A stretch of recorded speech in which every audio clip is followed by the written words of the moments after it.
O eternal and almighty God, from whom all power and wisdom come, we are assembled here before thee to frame such laws as may tend to the welfare and prosperity of our province.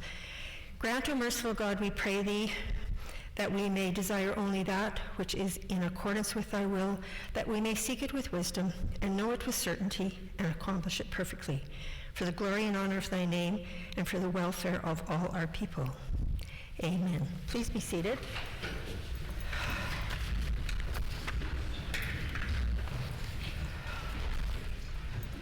I have a statement for the House. I would like to draw members' attention to an important anniversary that occurred 6 weeks ago. January 22nd, 2020 marked the 100th anniversary of the first session of the Manitoba Legislature held in this chamber. The announcement for the opening read in part as follows. A cordial invitation is extended to all citizens to take advantage of this opportunity to inspect the new Parliament building, and the civil service of the province are specially invited to attend in the evening and bring their friends. An orchestra will attend on both occasions, and light refreshments will be served during the evening. The Premier and Executive Council are desirous that the citizens should take advantage of the invitation issued on this occasion. Copies of the votes and proceedings from that first sitting day in this chamber on January 22nd, 1920 have been provided to members, allowing us all to see what issues members were considering in this place 100 years ago. As we reflect on the history of our province this year, I thought it would be appropriate for me to share with the House some interesting figures related to the history of this room and all that it signifies. Since January 1920, this chamber has experienced 121 legislative sessions for a total of 6,709 sitting days. 6 clerks of the House, along with many deputy clerks and clerk assistants, expertly managed each of these sessions. 17 sergeant-at-arms have carried this same mace and placed it on that same table you see before you now. Further in the last century, 548 citizens, including only 65 women and 1 non-binary person, have served in this room as members of the Legislative Assembly. Of those 548 MLAs, 17 has served as Speaker of the House and 12 as Premier. As your Speaker, I have the privilege to serve members and ensure the proper functioning of the proceedings of this House. What happens in this chamber matters to every citizen of this province. I would encourage all members to reflect on the solemn responsibility we all share to serve our constituents, and recall that whatever heated debates we have here are part of a long legacy of service to the citizens of this province.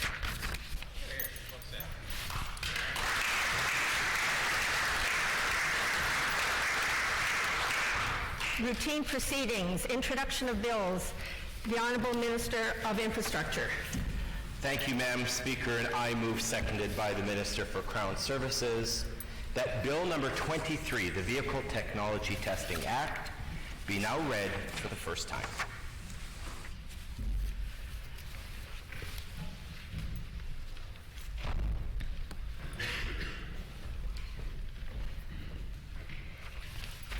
It has been moved by the Honourable Minister of Infrastructure, seconded by the Honourable Minister of Crown Services, that Bill number 23, the Vehicle Technology Testing Act, various acts amended, be now read a first time. The Honourable Minister of Infrastructure. Thank you, Madam Speaker, and I'm pleased to introduce Bill 23, the Vehicle Technology Testing Act, various acts amended, which honors our government's commitment to bring forward legislative amendments to allow the safe testing of automated vehicles on Manitoba roads. This bill is a first step to prepare Manitoba for introduction of vehicle technology on roads while ensuring alignment with other jurisdictions and supports an investment-friendly climate for new technology in Manitoba. Thank you, Madam Speaker.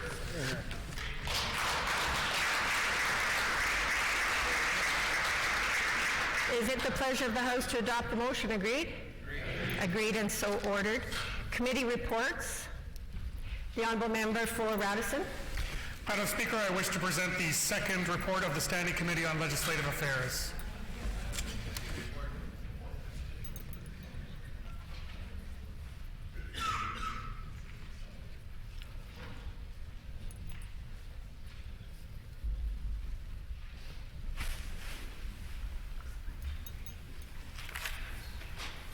Your Standing Committee on Legislative Affairs. Dispense.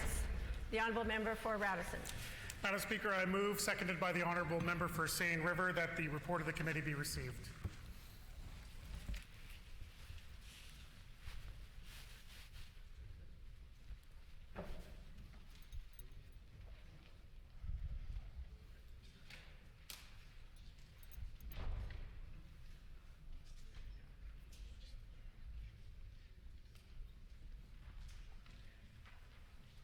It has been moved by the Honourable Member for Radisson, seconded by the Honourable Member for Seine River, that the report of the committee be received. Is it the pleasure of the House to adopt the motion? Agreed?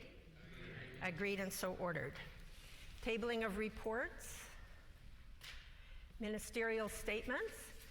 The Honourable Minister of Health, Seniors and Active Living, and I would indicate that the required 90 minutes notice prior to routine proceedings was provided in accordance with our Rule 26, Bracket 2. Would the Honourable Minister please proceed with his statement? Thank you, Madam Speaker, for the opportunity to provide an update to my colleagues in the Legislature and to all Manitobans on the preparations that our government is making for coronavirus. First, I want to note that as of today, Manitoba has no laboratory-confirmed cases of COVID-19, and the overall risk to Manitobans remains low. While cases continue to rise outside of China and within our own federal borders, I can assure all Manitobans that the provincial government is taking all the necessary steps to formulate a response to the virus should it appear here in Manitoba. I can assure everyone that we are working with all government departments and with all service delivery organizations to ensure that plans are in place should an outbreak occur here in our province.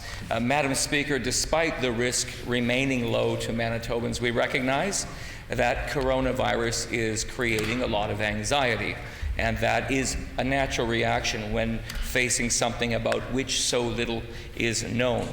Manitobans should have the assurance that we have an excellent team that is leading our response. I am in daily contact with Manitoba's Chief Provincial Public Health Officer, and am confident that the government, through its principal agents, is taking all necessary measures to protect public health. I am also in frequent communication with my federal, provincial, territorial colleagues on regularly scheduled calls. People across the healthcare system, from public health and from our healthcare facilities, are connecting with other organizations to find the best ways to safeguard the public. These public health and healthcare professionals are working closely together on how to protect Manitobans. We are working with the Winnipeg Airport Authority, with Shared Health, with the regional health authorities, with the Public Health Agency of Canada to share information and best practices. We are looking to the needs of our hospitals, of our healthcare providers and our workforce to ensure that we have the space, the equipment, the resources that we need to ensure that we can provide quality care in a safe place. And we are, of course, continuing to provide advice and to test for COVID-19 as required in our jurisdiction. Suspected and confirmed cases of COVID-19 are required to be reported to Manitoba's Chief Provincial Public Health Officer. This will allow us to undertake appropriate follow-up actions as required.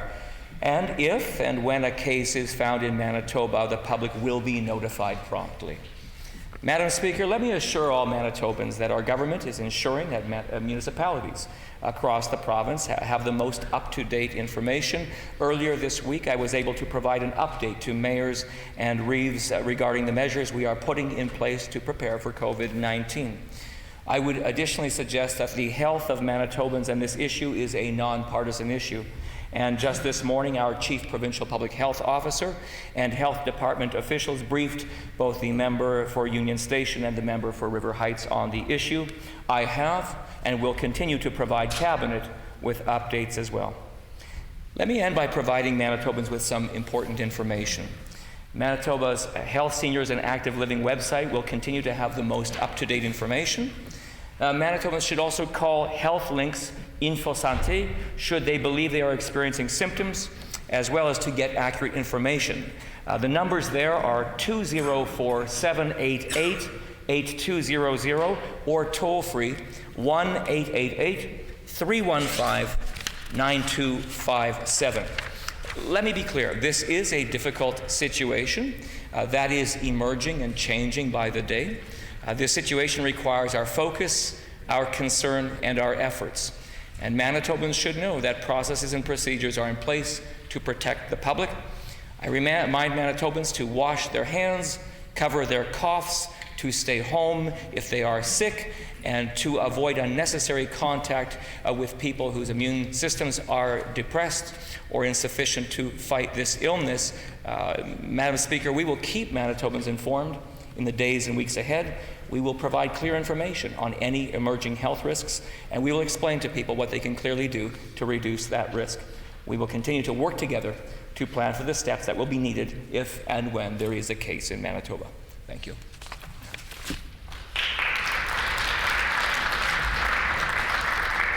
The Honourable Member for Union Station. Thank you, Madam Speaker. Madam Speaker, although as of today there are no confirmed cases of COVID-19 in our province, Manitobans want to know that our hospitals are ready if infections arise. We have concerns about whether the healthcare system is prepared to deal with the virus if and when it gets here. We're worried about how an ongoing shortage of frontline staff in our hospitals will have an impact on treating patients. There is a shortage of ICU beds in Winnipeg, which has led to patients being transferred to rural facilities. Transferring patients around the province who are infected with COVID-19 is a serious risk. We know that emergency rooms in Manitoba are having a hard time dealing with the convergence of two flu strains. We have a very real concern about whether our system will be able to handle a potential surge in patients presenting to the ER due to COVID-19. We also know that communication has been a barrier for preparing for the virus. Communication with healthcare staff hasn't always been clear. Darlene Jackson, president of the Manitoba Nurses Union, has said that healthcare staff don't know what the plan is, nor have they been informed of the protocol. We don't want any more incidents like what happened over the weekend at the Children's Hospital Emergency Department, when a suspected COVID-19 patient was left to sit in a waiting room full of other patients because of a lack of protocol communication. Madam Speaker, Manitobans are concerned about whether or not our healthcare system is ready for COVID-19 if cases spread around our province. We encourage the government to continue working on communication with frontline staff. Thank you.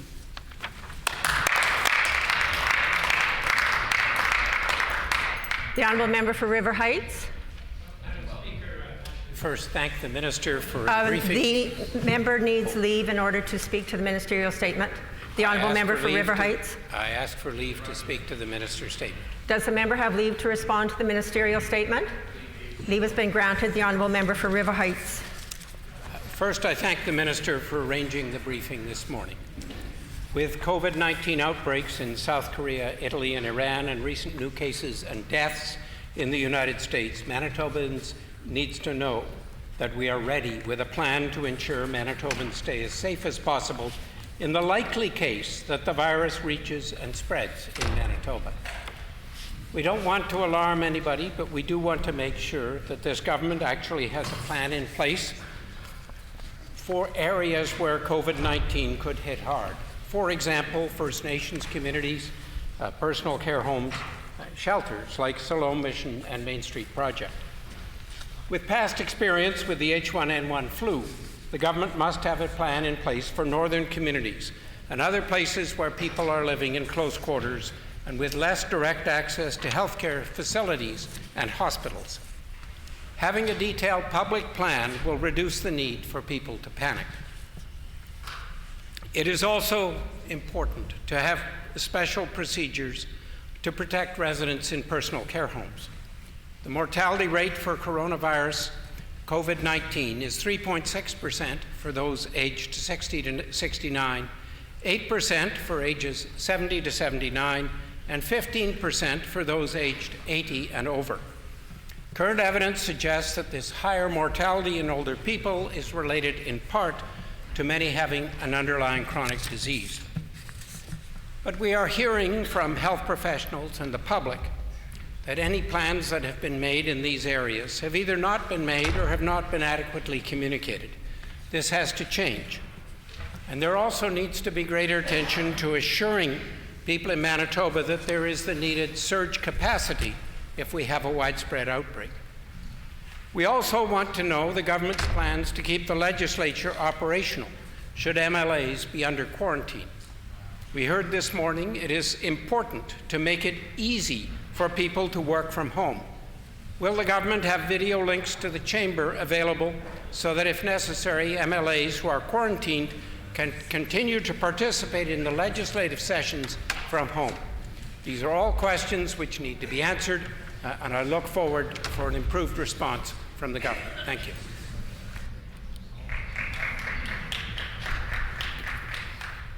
Member statements. The Honourable Member for Lac du Bonny.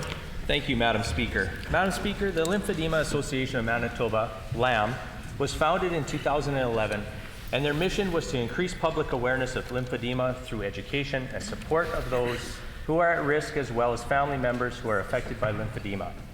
I was first contacted in 2012 by my constituent, Kim Avante, who at the time was the president of LAM, with a proclamation proposal to recognize March 6th as Lymphedema Awareness Day in Manitoba. Having Kim share her family's personal experience with lymphedema, I recognize the importance of increasing awareness about lymphedema and the impact that education can have on creating valuable resources and support services within the lymphedema community, including healthcare providers. In 2014,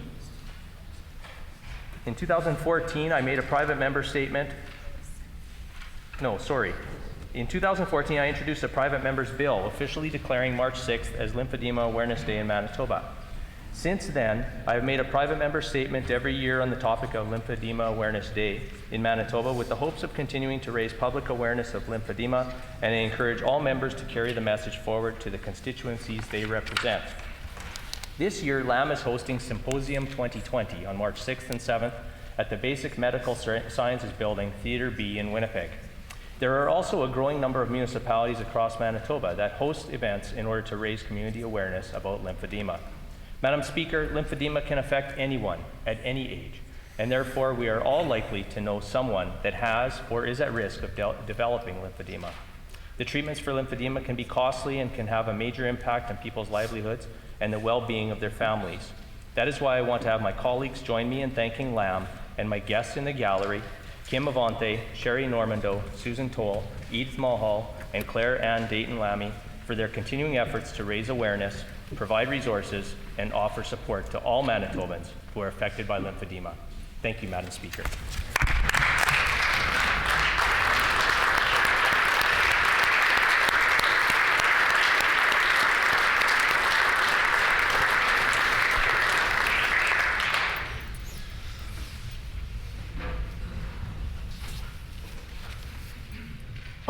The Honourable Member for Lac du Bonny. Thank you, Madam Speaker. Madam Speaker, I ask leave for also the names of the Board of Directors of the Lymphedema Association of Manitoba to be entered into Hansard as well. Is there leave to include those names in Hansard? Leave has been granted. The Honourable Member for Thompson. Madam Speaker, I rise today in recognition of emergency service providers. When tragedy strikes, we can count on them to provide assistance and relief. Thompson Fire and Emergency Services did a great job in containing the Forest View sweep known as Thompson as the Princeton Towers. Thompson Fire and Emergency Services deals with the most calls outside of Winnipeg. They are the hardworking people and are always there for our community. I believe each time they show up to a situation, they fulfill their vision which aims to serve, protect our citizens, and to make Thompson a safe place to live and work. And to you, I say thank you for putting your lives at risk for our community every day. The Red Cross also provides assistance when the need occurs in the north. They step up and help evacuees from both North and South Tower on multiple occasions. Without the hard work of the volunteers, there would be no Red Cross, and to the Red Cross, I say thank you. The Red Cross goes an extra mile in responding to emergencies and providing personal disaster assistance.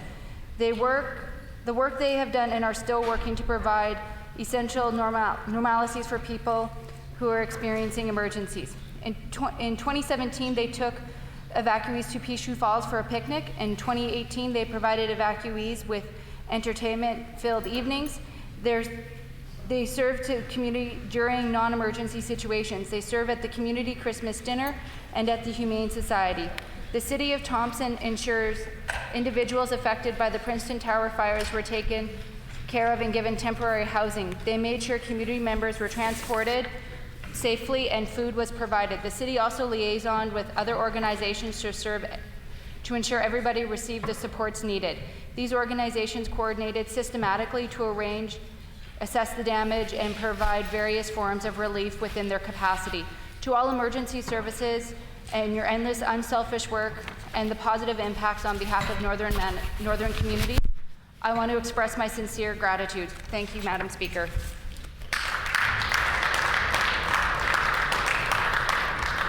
The Honourable Member for Seine River. Thank you, Madam Speaker. Manitoba is home to many talented athletes. This past February, local Seine River curling star Jacques Gauthier and his Manitoba team won the 2020 World Junior Men's Curling Championships, which took place in Krasnoyarsk, Russia. Jacques is no stranger to the world of curling. His family has been involved in the sport for many years. At just 6 years old, Jacques would go to the curling rink with his mom, Kathy Gauthier, while she taught kids curling in the Little Rocks program. He was a natural on the ice and began curling as soon as he had all the necessary equipment. Jacques was a member of the St. Vital Curling Club's junior program for many years before he joined the advanced group of curlers. By the age of 12, Jacques had fully committed himself to the sport. This commitment paid off, and in 2017, Jacques won his first Manitoba title, playing third with J.T. Ryan. The two went on to win 2 more provincial championships together and were part of the only team of Manitobans to ever win 3 consecutive provincial curling championships in the province. After J.T. Ryan aged out of junior, Jacques became the skip. Jacques and his team beat Newfoundland to win the Canadian Championship and earned the privilege of representing Canada at the Worlds, where they went 7-2 in round-robin play. They beat Germany 7-4 in the semifinals and defeated Switzerland with a score of 7-2 to claim the gold medal. I would like to congratulate Jacques Gauthier, his team members Jordan Peters, Braden Payette, and Zachary Balaka on their junior men's gold medal win in Russia.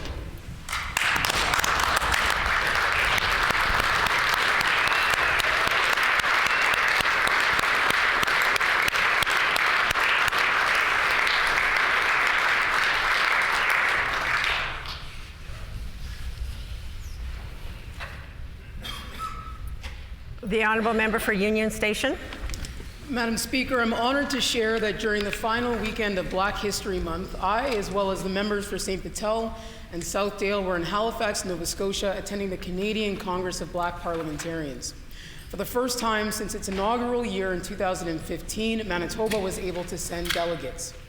This conference was not only educational, inspiring, and affirming, but drove home the significance of Black representatives as elected officials. I saw firsthand the transformative impact on legislation and on entire communities. It was especially humbling to hear from youth about their efforts to advance the needs of our Black communities and their calls to action for us as their elected leaders. I think that most people understand the importance of representation in political leadership. However, we must collectively act on that understanding in order to effect meaningful change. As legislators, we must commit to ensuring that the centuries of Black history in Canada that has been erased by white supremacy becomes a foundational part of our education systems. We must name and dismantle the systemic racism that drives ongoing inequities that Black people face every single day. We must ensure that all Manitobans understand the meaning of anti-Black racism and wholly reject it. And we must recognize it is not good enough to be non-racist, but that we must be anti-racist in our efforts. Madam Speaker, Black history, celebration, education, and rights advancements are not only important during the month of February, it is critical 24/7, 365 days of the year. To end, I'd like to quote Shakira, a young Black Ghanaian leader who presented to us at the conference and left us a room full of Black parliamentarians from across this country with a call to action. And I quote, "As leaders, you must speak Blackness into every space and into every room," end quote. I intend to do just that. Thank you.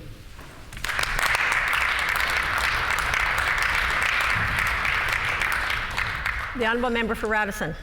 Madam Speaker, I love to read, and I hope you do too. February was I Love to Read month, not just in Manitoba, but also in other parts of Canada and throughout the United States as well. It was great to see MLAs from all sides of this House participating in I Love to Read month, getting out to their schools, out in their constituencies. Sure was. Maybe it was the member for Tyndall Park regaling her constituents with a story of the bad seed. Or even the member for Notre Dame trying to describe how to unearth an enormous potato. Or even the member for Southdale who went all in and showed up for reading duty dressed head to toe in a chicken suit. Unbelievable. As for me, I managed to read to over 800 students in all, usually books by the renowned author who would have turned 116 the day before yesterday, Dr. Seuss. Here, here. Yes, in Radisson I visited every school and told all the students about the jungle of Newell, where Horton the elephant faced a mean kangaroo, mean Wickersham brothers, and a mean eagle too, who tried very hard to destroy Whoville Town Square and all the Who folks that live there, and even the mayor. So Who's tooted their trumpets, dogs barked, cats meowed, meow, but their voices weren't heard, though they tried to be loud. Till young little Jojo and his yawp put it over, and their voices rang clear from that speck on that clover, and made everyone there who lived in that jungle realize they'd made a terrible bungle, because whether it's summer or spring or winter or fall, a person's a person, no matter how small. So, Madam Speaker, I want to encourage all MLAs to keep up the great work, get out and read in your schools. Students from every family in our community, no matter if they're rich or poor, should have the opportunity to get a good education and build better lives for themselves. And reading and literacy are so important in doing that. So I want to encourage also all Manitoba students, teachers, and parents to keep reading. Keep reading together, not just in February, but all year round. That way every Manitoban will be able to truthfully say, I love to read. Thank you.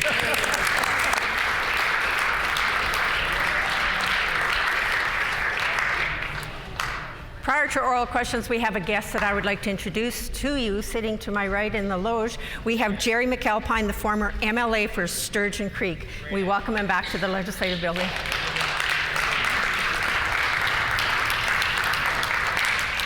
Oral questions. The Honourable Leader of the Official Opposition. Thank you.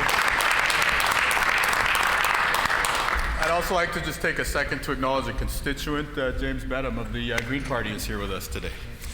Manitobans are growing concerned about the possible spread of the novel coronavirus, and they deserve to know what the government is doing to prepare for that eventuality. We know already that emergency rooms are over capacity and that they're under strain. Over the last month on record, we saw that ER wait times increased by some 14%. So clearly, the system is already strained. Now, Manitobans are wondering, as a result of this, if ERs are ready to handle a surge in capacity as a result of the novel coronavirus. Which specific steps have been taken to deal with a surge in capacity at emergency rooms across our province if the novel coronavirus does arrive? The Honourable First Minister. Thank you, and I'd like to welcome everyone back and also say hello to James in the gallery there, Madam Speaker, and welcome back to you and the staff here as well. At this present time, there are no coronavirus cases confirmed here in the province, but the risk, though it remains low, is one we must address, and so public health officials are continuing to assure us of their ability to monitor and to address any situation that may evolve, however rapidly. And we are co-managing an incident management structure to ensure that there is coordination, that there is preparation, and there is the mitigation and response capability that we all deserve to have here in the province. Here.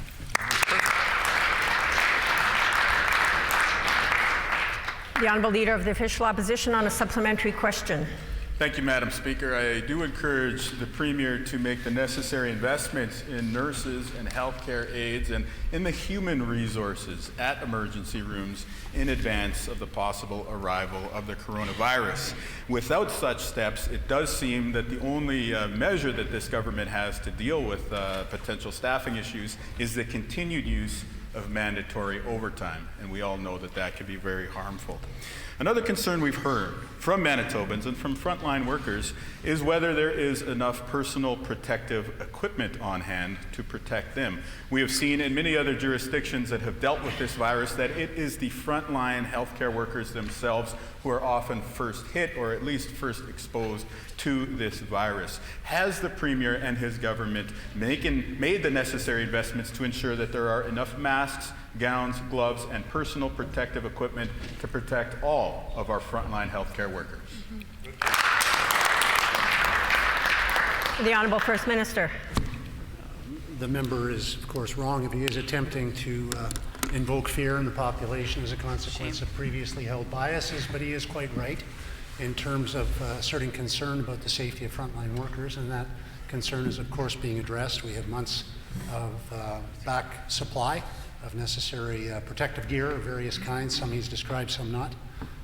Even thermometer covers, Madam Speaker, are there, and we are in the process of ordering more. So we have absolute security around our ability to protect the health and well-being of all frontline staff who dedicate themselves so much to the protection of all of us. The Honourable Leader of the Official Opposition on a final supplementary. I would encourage the Premier and his government to communicate more effectively with the frontline healthcare workers themselves, because there are still serious concerns among their ranks, not only about the procedure, but even about the availability around such equipment. Now, we know that this communication is certainly one concern. We have seen other jurisdictions in Canada move in different directions. Ontario, as an example, has started sentinel surveillance, meaning that they are doing more testing than just those patients who immediately present with symptoms, hoping to catch the disease before it reaches outbreak proportions. Programs like this can help contain, potentially, or at least manage the spread of the coronavirus. Will the Premier clearly communicate their plan with the frontline healthcare workers, and will he commit today to investing in the human resources necessary to respond if the novel coronavirus arrives in Manitoba? The Honourable First Minister. It is tremendously important, Madam Speaker, for all Manitobans to know, to take simple precautions to protect themselves, but also to avoid hearsay or speculation such as the member has just put on display here, not to spread misinformation, but rather accurate information. And certainly I would urge the member not to try to discredit in this chamber the work of provincial health officials who are dedicated to the task of ensuring on a very, very regular basis all information is available to all our frontline workers and others throughout the system who deserve to have such information. We trust in these officials, and respect for them is important. The Honourable Leader of the Official Opposition on a new question. Thank you kindly, Madam Speaker. You know, our team on this side of the House knows that every child succeeds to their greatest potential when they start the day with a healthy, nutritious breakfast. That's why I took advantage of the opportunity to speak with the Minister of Finance just a few days ago and shared with him in advance of his budget deliberations our proposal to have a universal breakfast program in Manitoba, which would guarantee that every child who needs it does not have to go through their school day hungry.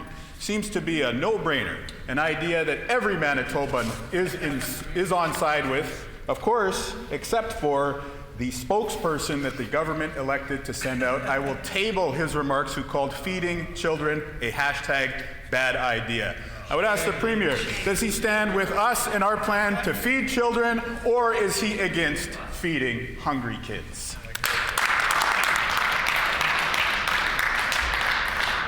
The Honourable First Minister. Well, there would be a number of root causes to the lack of the availability of breakfast for children in our province, and we are dedicated to addressing those root causes. Most certainly, we would understand that addressing the needs of those who are poor and have need for greater resources would be at the forefront, and that is what we've effectively been able to do through a number of programs to move ourselves from a legacy of leading the country in child poverty under the NDP to now moving up to middle of the pack. We have more to do, Madam Speaker, but I would urge the member in the dog whistle frame of mind he has adopted to understand that it is also critical for children to enjoy some time at mealtime with parents, with caregivers, and so it is important to monitor in any public policy not just intended consequences of doing good, but also the unintended consequences of doing bad for a family, Madam Speaker.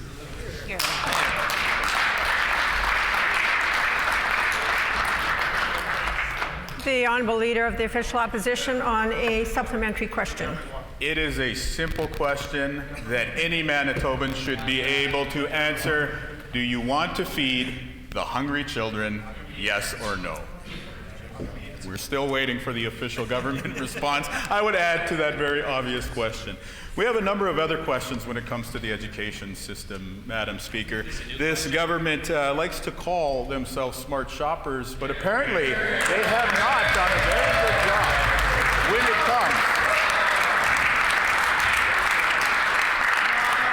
They're going to want to hear this part, though. They have done a terrible job when it comes to securing the contractor to build the new school in Southside Brandon. In fact, the plans for many students, families, and even their teachers are now on hold because this Fresh Projects contractor has filed for bankruptcy. The project has come to a complete halt. Will the Premier tell this House if the school will be open this fall? The Honourable First Minister. I remind the member he's referring to a school the NDP promised to build for a decade and never did, Madam Speaker. I will revert back, though, Madam Speaker, because it is important to understand, of course, we want every child to be well-nourished and well-fed. But, Madam Speaker, it is also important to understand that we are striving to make sure that we support Manitoba families right at home, at the kitchen table, where children and parents can eat together. That's right. It is also important to understand the unintended consequence of the member's simplistic and simple-minded recommendation would be in direct contrast to what the findings of a systematic review on the effects of family meal frequency on psychosocial outcomes in youth has found, Madam Speaker, a Canadian study of studies which said that there are a systematic review of the effects of family meal frequency on psychosocial outcomes in youth found, Madam Speaker, that frequent family meals are inversely associated with disordered eating, substance abuse, feelings of depression. It also found that a positive relationship between frequent family meals together. The member's time has expired. The Honourable Leader of the Official Opposition on a final supplementary. The Honourable Leader of the Official Opposition on a final supplementary. Thank you kindly, Madam Speaker. The Premier's right about one thing. It is very simple. When the children are hungry, you should feed them. That is something that every Manitoban agrees on, except for this bunch right here, Madam Speaker. And again, it boggles the mind that a young child who goes to school hungry through no fault of their own would not be fed by this government, Madam Speaker. That is completely inexcusable, and it is in fact shameful.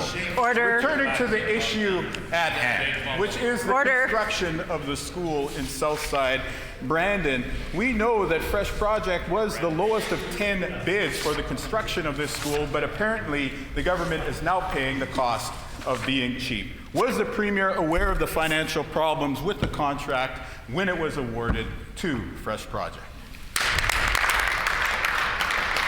The Honourable First Minister. Again, the member's overly simplistic solutions ignore the unintended consequences, which could well lead to increase dysfunction among Manitoba's children, a loss of self-esteem, reduced school attendance, and reduced school success. Madam Speaker, over the last 2 years, this government has participated in support and in funding of programs that have distributed 4.8 million food items to Manitoba children, more than double what the NDP ever did while they were leading the country in child poverty. Madam Speaker, we need no lessons from the member opposite about how to care for children.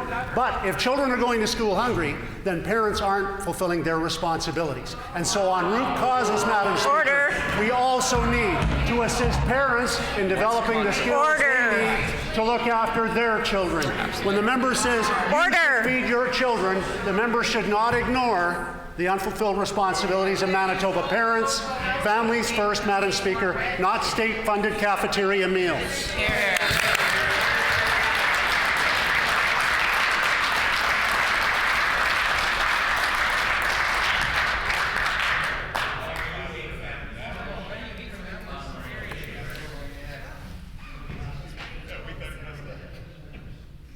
The Honourable Member for Notre Dame. Madam Speaker, parents and students in Pembina Trails School Division are facing disruption to their education. I table correspondence from a local parent who tells us that their children have had to move schools not once but twice. In 2017, some elementary students had to move midway through their school year. Now they are being told that they must move again. These parents tell us about their concern for the potential of upwards to 2 hours of travel time per day for small children. Will the minister reconsider his approach and meet the current needs of students in Pembina Trails? The Honourable Minister of Education. Thank you very much, Madam Speaker. There is no question that we are dealing with the legacy of a former government, the NDP, for many years, who didn't build enough schools both in the city of Winnipeg and in other parts of Manitoba. That has been a problem, but it's also been a key priority for this government. That is why in our first term of government we announced that there would be 7 new schools. Many of those are already underway or already completed. We also announced during the election campaign that there would be 13 more additional schools. That is a record number of schools over that time period, more than any other government has ever committed to and done, Madam Speaker. We recognize there is a need. That's why we're working to fulfill the need and to correct the path that the NDP put us on, Madam Speaker. The Honourable Member for Notre Dame on a supplementary question. Madam Speaker, parents in Pembina Trails are looking for solutions today, not at some distant date. This is causing real disruption to children's education, and parents aren't even sure that they can get the childcare that they need to continue working. The minister is not respecting local communities, and he's certainly not meeting their current needs. Parents have written the minister, inviting him to the upcoming parent advisory meeting. Will the minister go there and explain his decisions directly to the families he is hurting? The Honourable Minister of Education. Madam Speaker, there is no question that the legacy of the NDP of not building enough spaces or in the right place that those schools should have been, and I wouldn't want to suggest that maybe they were building schools for political purposes or putting them in places, Madam Speaker. That wouldn't be for me to say, Madam Speaker, but there's no question that there are many places that there needed to be schools that weren't done by the NDP. We've committed to schools in the exact place that the member opposite is referencing. Plans are well underway for those schools, Madam Speaker. They would have been done a lot sooner had it not been ignored by the NDP for many, many years, Madam Speaker. The Honourable Member for Notre Dame on a final supplementary. Madam Speaker, from his answer, I take it the minister will be a no-show at tonight's parent meeting. Children in Pembina Trails can't wait for the minister. Children need support now, not at some distant date. That's what parents in Pembina Trails are telling us. They are concerned with the continued disruption to their children and the long daily drive. And they are also unsure about childcare before and after school. One parent already wrote to us explaining that they are struggling to figure out how both parents will be able to maintain their jobs. Will the minister address this issue to ensure parents don't face these kinds of choices? The Honourable Minister of Education. Well, Madam Speaker, the party that the member opposite purports to represent was a no-show for 17 years when it came to ensuring that there was adequate spaces for students in our public education system, Madam Speaker. We've been taking significant steps to address that, more than it's ever been done in the history of Manitoba. And I wish that you could build a school by just simply, adding water and stirring, Madam Speaker, but it does actually take time to construct schools. Now, the best time to have constructed those schools was 17 years ago, Madam Speaker, when they were in government. The next best time was when we came into government and start that work. We've been doing that at a record pace. That area is going to get significant new classroom spaces, and we look forward to addressing the need that the NDP simply didn't address, Madam Speaker. The Honourable Member for St. John's. Miigwech, Madam Speaker. Well, the Minister of Justice and his crew showed up unannounced in Dauphin, blindsiding everyone with the closure of the Dauphin Correctional Facility, Madam Speaker, laying off nearly 100 people and shipping off Manitobans in conflict with the law further away from their loved ones and supports that they need into facilities that we know already, Madam Speaker, are over capacity. It is simply unacceptable. The minister has the ability right now to change the justice system and commit to building a restorative justice and healing centre. And so, Madam Speaker, will the minister commit today to a restorative justice and healing lodge in the city of Dauphin?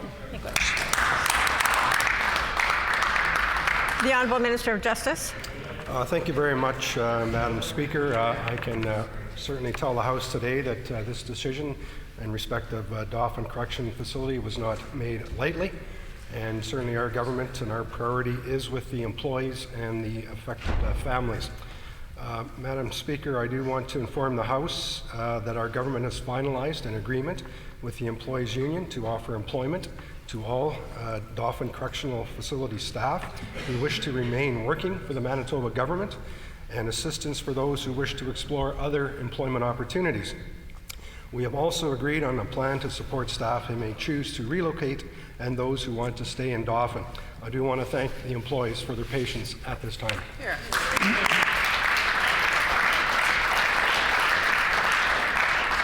The Honourable Member for St. John's on a supplementary question. Madam Speaker, the minister and his crew didn't even let the staff know what was coming down when they just showed up in Dauphin. The minister's choosing to make things worse for so many Manitobans, rather than investing in a new restorative justice approach to justice, ensuring good, innovative, and fair jobs in the community, and respecting the Truth and Reconciliation's 35th call to action, which calls for more healing lodges to address the overrepresentation of Indigenous peoples. The minister instead is choosing to do the complete, absolute opposite. Will the minister today commit to building a restorative justice and healing lodge centre in the city of Dauphin?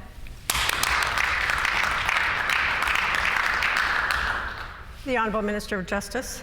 Well, thank you very much, Madam Speaker, and I will inform the House that we are working with the Indigenous people.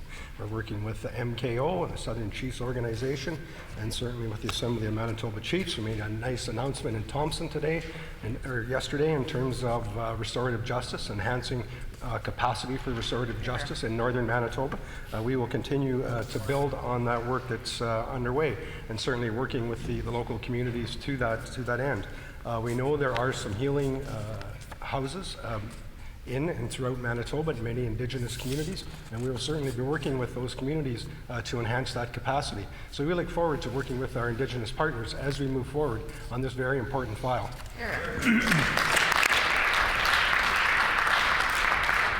The Honourable Member for St. John's on a final supplementary. Madam Speaker, clearly the minister doesn't know what we're asking for because he's not talking and using the right terminology. Don't know what a healing house is, but I will share that healing lodges, Madam Speaker, and restorative justice regimes have been proven effective in lowering recidivism rates, increasing cultural awareness and healing, and will ultimately improve Manitobans' reintegration into our communities here in Manitoba. Manitoba. We need to focus on a new restorative justice regime in Manitoba that deals with the root causes of poverty, addictions, and trauma. Madam Speaker, will the minister commit today to developing and moving towards a new model of justice that includes a restorative justice centre and a healing lodge in Dauphin? The Honourable First Minister. I'm quite sure that the NDP Justice Critic needs to review her understanding of the rule of law and demonstrate respect for it, Madam Speaker. I also would remind her that she has just taken a new position today entirely not in Congress with the previous NDP guarantee to the people of Dauphin that they'd be building a new jail. A guarantee they offered year after year after year after year after year without ever acting on it, Madam Speaker. Despite knowing the jail needed repairs, they didn't repair it adequately. Despite knowing it was not a great place to work, not safe for the inmates, they did nothing to address it. Madam Speaker, now they have all the expert opinions and promises that they make again, but the people of Dauphin know, because they've seen it before, who keeps their word and who does not. Hear, hear.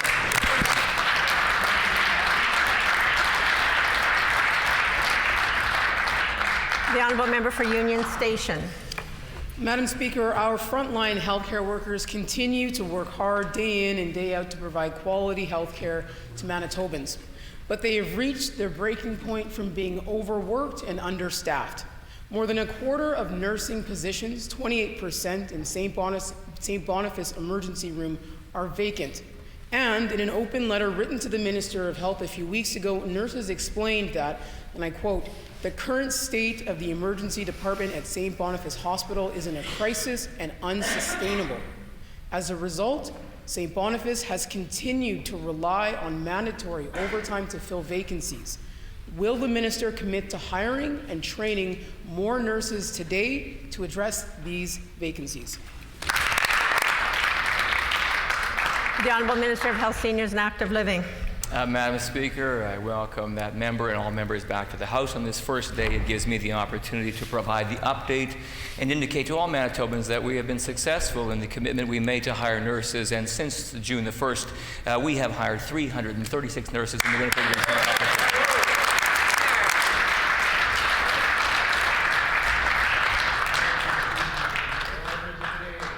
The Honourable Member for Union Station on a supplementary question. Thank you, Madam Speaker. Just like to remind the minister that his government fired almost 500 nurses. So, more accurately,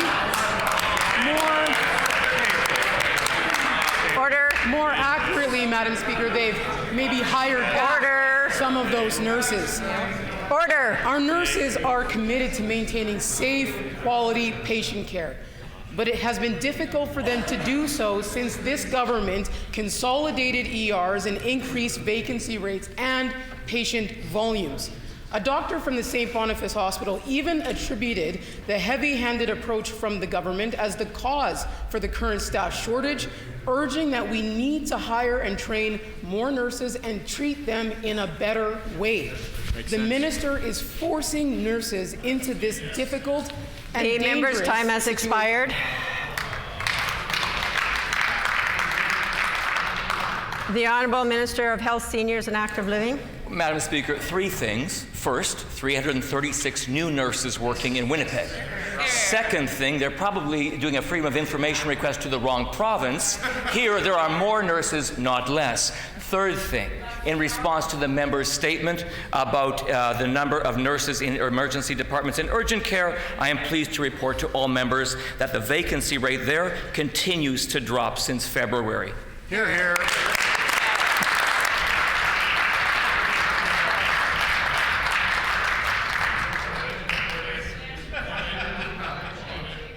Order. The Honourable Member for Union Station on a final supplementary. I'd like to thank the Minister for confirming that the vacancy rates and the capacity continues to be an issue at St. Boniface. As I said, there is a capacity issue. The closure of 2 ERs alone led to an increase in patient volumes at the 3 remaining ERs. The flu season has made a bad situation worse. Wait times at St. Boniface ER experienced a dramatic increase of 29% from December to January of this year. All 3 remaining ERs have continued to see increases both month over month and year over year. Will the minister end the crisis in our hospital by training and hiring more nurses?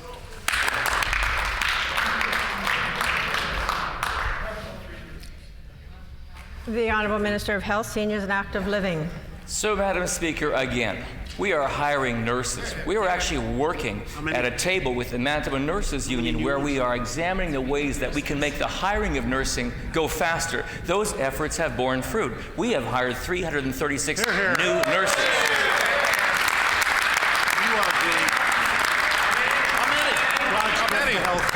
However, a recent pilot project there also found a way to truncate the hiring of nurses from the typical 50 days down to less than 10 days, adding more nurses to the system.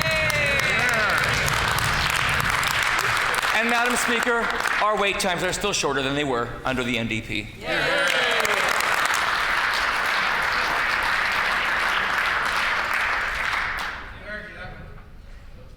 The Honourable Member for St. James.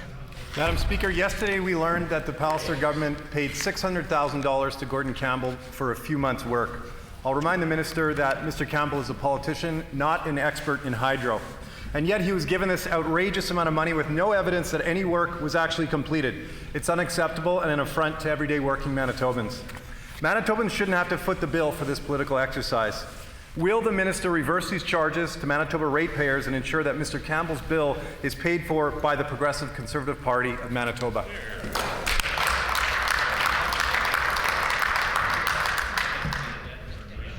The Honourable Minister of Crown Services. Well, thank you, Madam Speaker, and again, I'd like to welcome our colleagues back for the spring session, and I'd also like to thank Mr. Campbell for the work that he undertook to lay the groundwork for this great review, Madam Speaker. I don't know what the members opposite have to hide, but obviously it's a lot.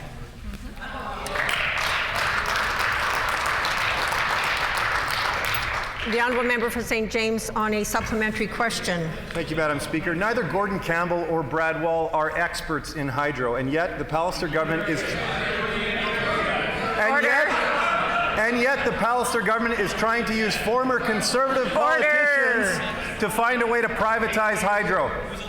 Why else would they pay someone $600,000 for a few months' work?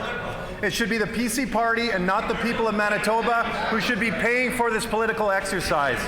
Will the minister do the right thing and ensure that his party foots the bill for this sham review?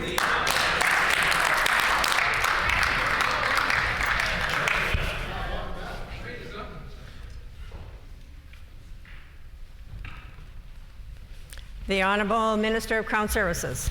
Well, thank you very much, Madam Speaker. And again, we'll take no lessons from the members opposite on operating Manitoba Hydro, or a review for that matter, Madam Speaker.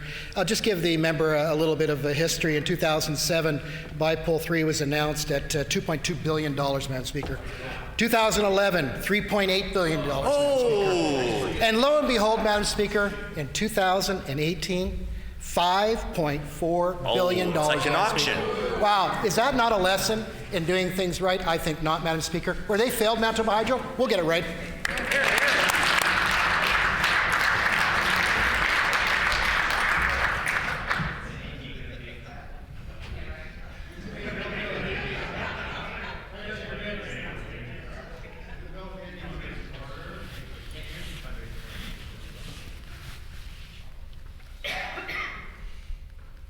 The Honourable Member for St. James on a final supplementary. Madam Speaker, the Palliser government already spent $4.5 million to hire an American consulting firm to review Kiosk and Bipole. I don't know about you, Madam Speaker, but I don't know a lot of smart shoppers who pay for the same thing twice. Making this review even more questionable, Hydro's development plan has already been reviewed in detail by the Public Utilities Board. But, as we know, the Palliser government wants to undermine and privatize Crown assets. There's no other way to explain why they're writing their friends big checks, including $600,000 for a few months' work. Neither Gordon Campbell nor Brad Wall know anything about hydro, and it's incomprehensible to regular Manitobans. The minister should give the money back. Will the PC Party of Manitoba foot the bill for this political exercise? The Honourable First Minister. Well, I would put the accomplished records of the two gentlemen the member tries to denigrate today in the chamber ahead of, say, David Chartrand, who the NDP offered to give $70 million to. to buy off his objections to hydro, to buy off the rights of Indigenous children. There's 70 million thrown away. There's a giant sucking sound happening as a consequence of that kind of approach. How about the $20+ million that they tried to give to their donors to buy orange garbage bags that didn't work to prevent flooding? Right. Madam Speaker, they don't want, the NDP does not want us to learn from the mistakes they made, but we will. They made billions of dollars of mistakes and errors in respect of their hydro strategies. They haven't owned up to them, but we will investigate, we will find out, and we will protect the future interests of Manitobans as a consequence of our willingness to take a look at the mistakes of the past, not run from them as the member is proposing to do today.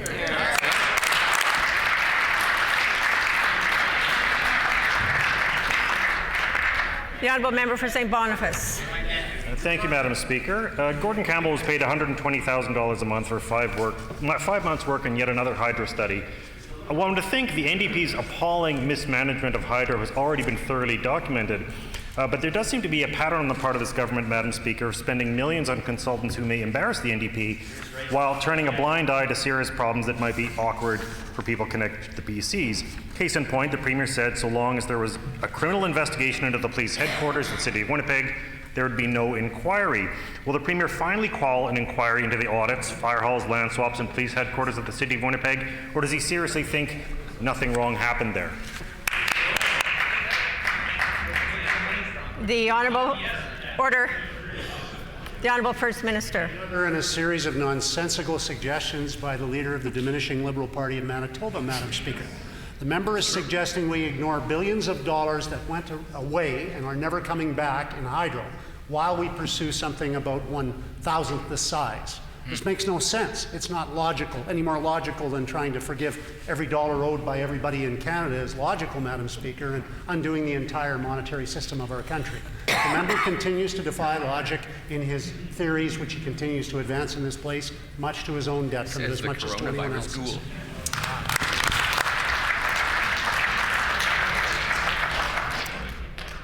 The Honourable Member for St. Boniface on a supplementary question. Thank you, Madam Speaker. I've always paid my debts in full. I'm not sure the Premier can say the same.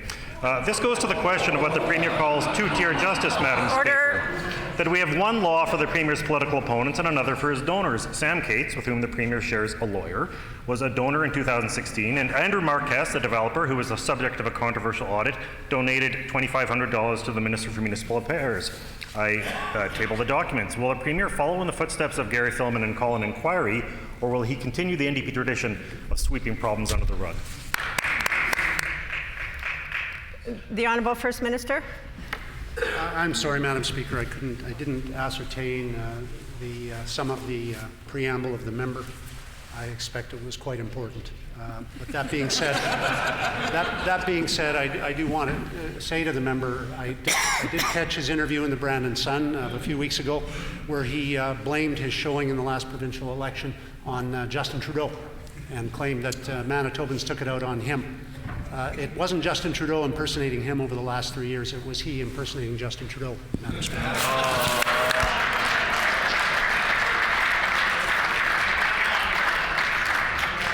The Honourable Member for River Heights. Madam Speaker, under this government, personal care homes have been neglected. But adequate preparedness for the coronavirus, COVID-19, is essential in terms of personal care homes. Deaths from COVID-19 in the United States are already occurring among personal care home residents. Will the Minister of Health continue to neglect personal care homes, or will he table today the directives he's provided to personal care homes to ensure the safety of residents and also to ensure that sufficient video links are available so that family and friends can stay in touch with loved ones in the case where residents or family or friends have to be quarantined? The Honourable Minister of Health, Seniors and Active Living. Well, Madam Speaker, the assertion made by the member for River Heights is just wrong.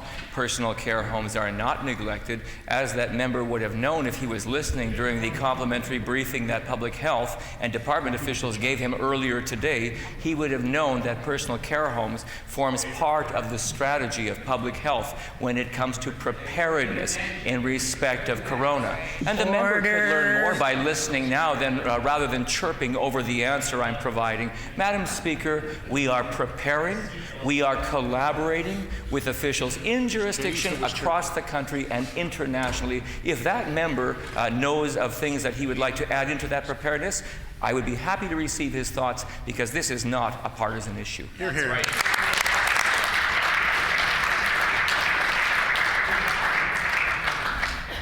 The Honourable Member for Assiniboia. Thank you, Madam Speaker. Madam Speaker, it boggles the mind.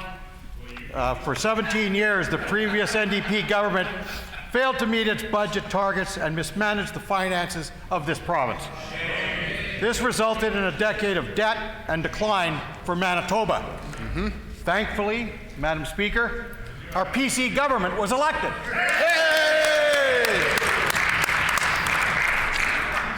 And Madam Speaker, our PC government was re-elected.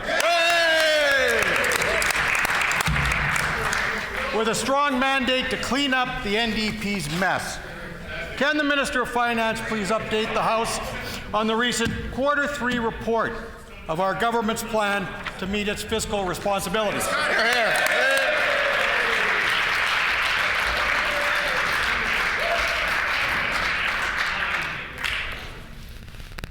The Honourable Minister of Finance. Madam Speaker, and thank you to the member of Assiniboia, the great new member from Assiniboia, for his fantastic question.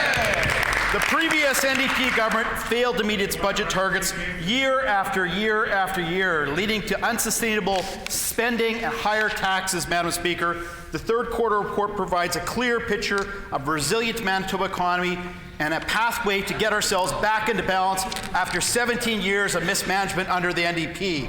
After a decade of debt and declining of credit rating agencies, we have gotten some positive news from S&P, where they updated our credit rating from stable to positive for the outlooks. That's the type of finances that Manitobans respect, and that's why we got re-elected for a second term, Madam Speaker.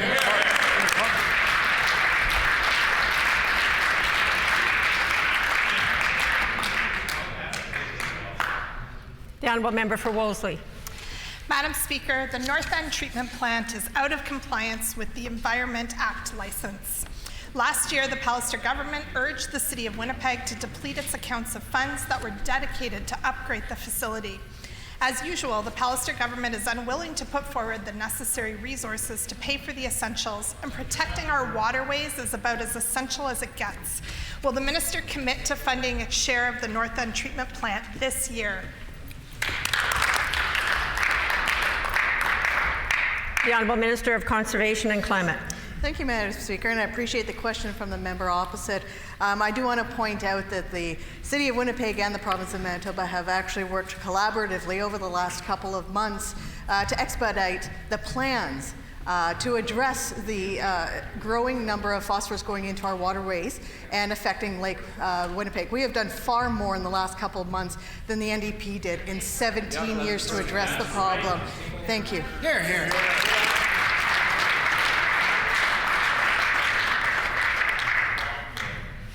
The Honourable Member for Wolseley on a supplementary question.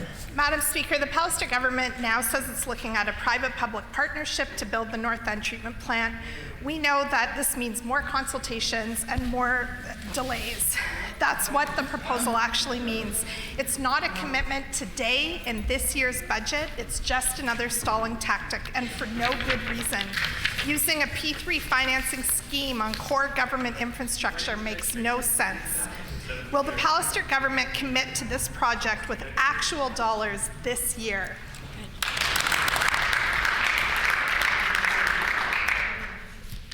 The Honourable Minister of Municipal Relations. Well, thank you very much, Madam Speaker, and I'm very pleased to provide the House an update with our collaborative communications that we've been having with the City of Winnipeg about reducing the phosphorus and the nitrogen that's coming out of the North End Water Pollution Control Centre. Unlike the NDP, who were told in 2003 to work collaboratively with municipalities to reduce phosphorus, they failed to act. Where they failed, we are going to move forward with working together collaboratively with our municipalities to get real action on phosphorus reduction for Lake Winnipeg.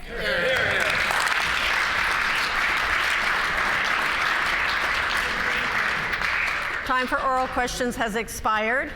Petitions. The Honourable Member for Burrows. Thank you, Madam Speaker. I wish to present the following petition to the Legislative Assembly of Manitoba. Take your time. These are the reasons for this petition. Many farmers, specifically cattle ranchers, will be negatively impacted by the changes to leased Crown lands announced by the provincial government on September 27, 2019. Farmers previously had the ability to strategically plan out the way in which they utilized their leased Crown land. The announcement reduced leaseholds by 35 years to 15 years, and these changes will create great uncertainty, having the potential to impact an entire farm's operation and even existence. This uncertainty will take away the incentive for farmers to safely invest in their Crown land leases. The potential of losing these leases without the afforded time to plan ahead will create additional stress for the current farming generation and the ones to follow. We petition the Legislative Assembly of Manitoba as follows: to urge the Minister of Agriculture to reconsider the changes to Crown land leases and instead create an agreeable strategy that satisfies all parties, specifically ranchers. To urge the Minister of Agriculture to recognize the value of agriculture in the province of Manitoba and the value Crown land holds to farmers in sustaining their livelihood. To urge the Minister of Agriculture and all honorable members to understand the important role farmers play in the Manitoba economy and to allow them to take part in discussions that directly impact their livelihood. This has been signed by many Manitobans. Thank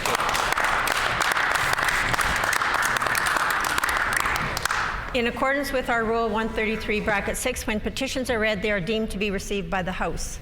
Grievances? Orders of the day, government business. The Honourable Government House Leader.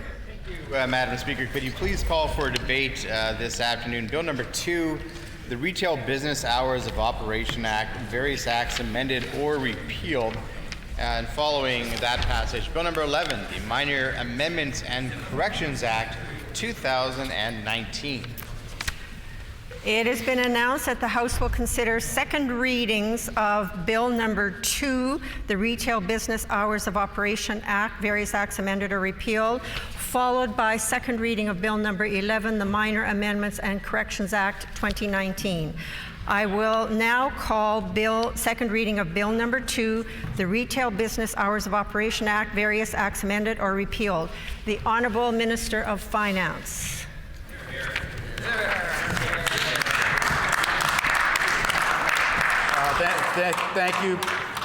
Thank you, Madam Speaker. Thank you, Madam Speaker. I move, second by the Minister of Municipal Relations, that Bill number 2, the Retail Business Hours Operation Act, now be read a second time and be referred to the Committee of the House.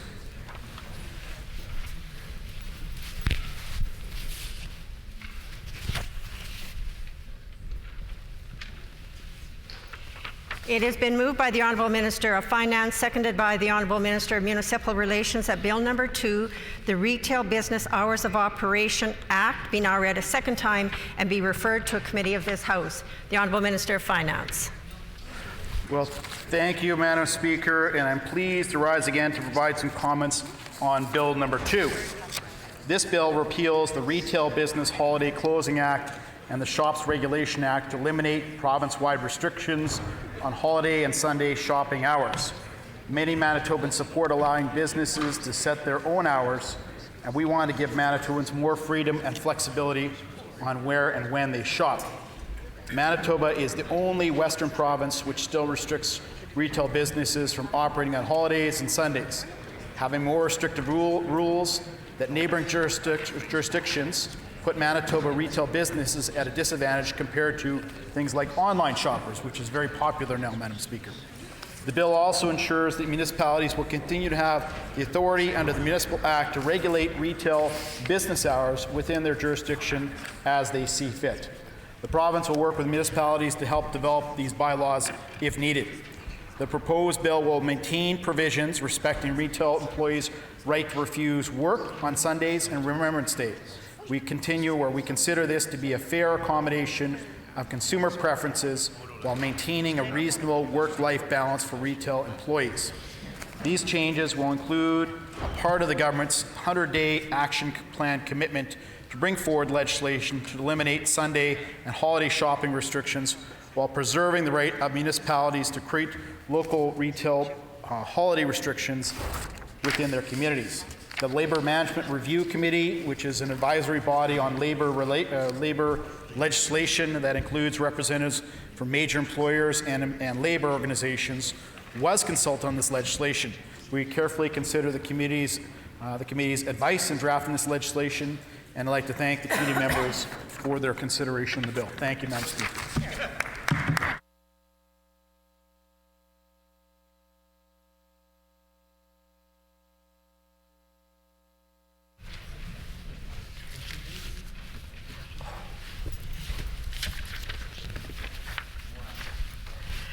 A question period of up to 15 minutes will be held. Questions may be addressed to the minister by any member in the following sequence. First question by the official opposition critic or designate. Subsequent questions asked by critics or designates from other recognized opposition parties. Subsequent questions asked by each independent member. Remaining questions asked by any opposition members, and no question or answer shall exceed 45 seconds. The honourable member for Fort Garry. Thank you. Could the minister please clarify whether workers would have the right to refuse work on a holiday Monday or Friday, such as Good Friday, Easter Monday, and Louis Riel Day? The Honourable Minister of Finance. Of course, the Retail Business Holiday Closing Act currently gave most retail workers the right to refuse work on Sundays, providing they give their employee 14 days of notice. The right does not apply to workers who work for the following types of businesses. There's a number that was a part of it. Part of the new legislation going forward, the Retail Business Holiday Closing Act is being repealed as part of the Bill 2. The Retail Hours of Operation Act.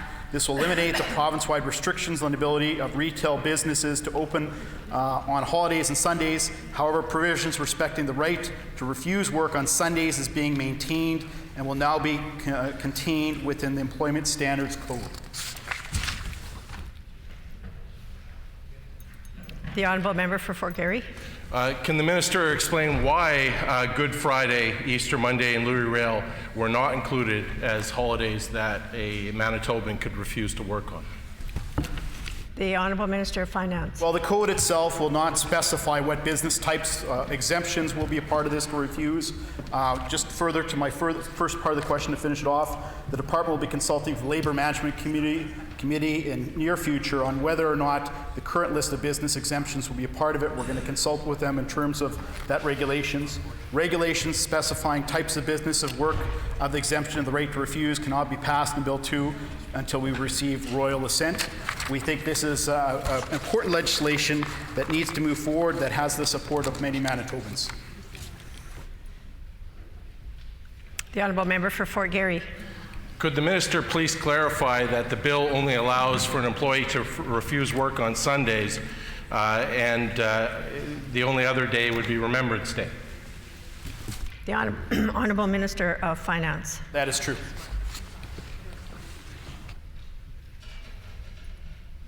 The honourable member for Fort Garry. How did the minister reach the decision to only include Remembrance Day in addition to Sundays for a right to refuse work? The honourable Minister of Finance. It is determined, obviously, that people need a day of rest. That's a part of it.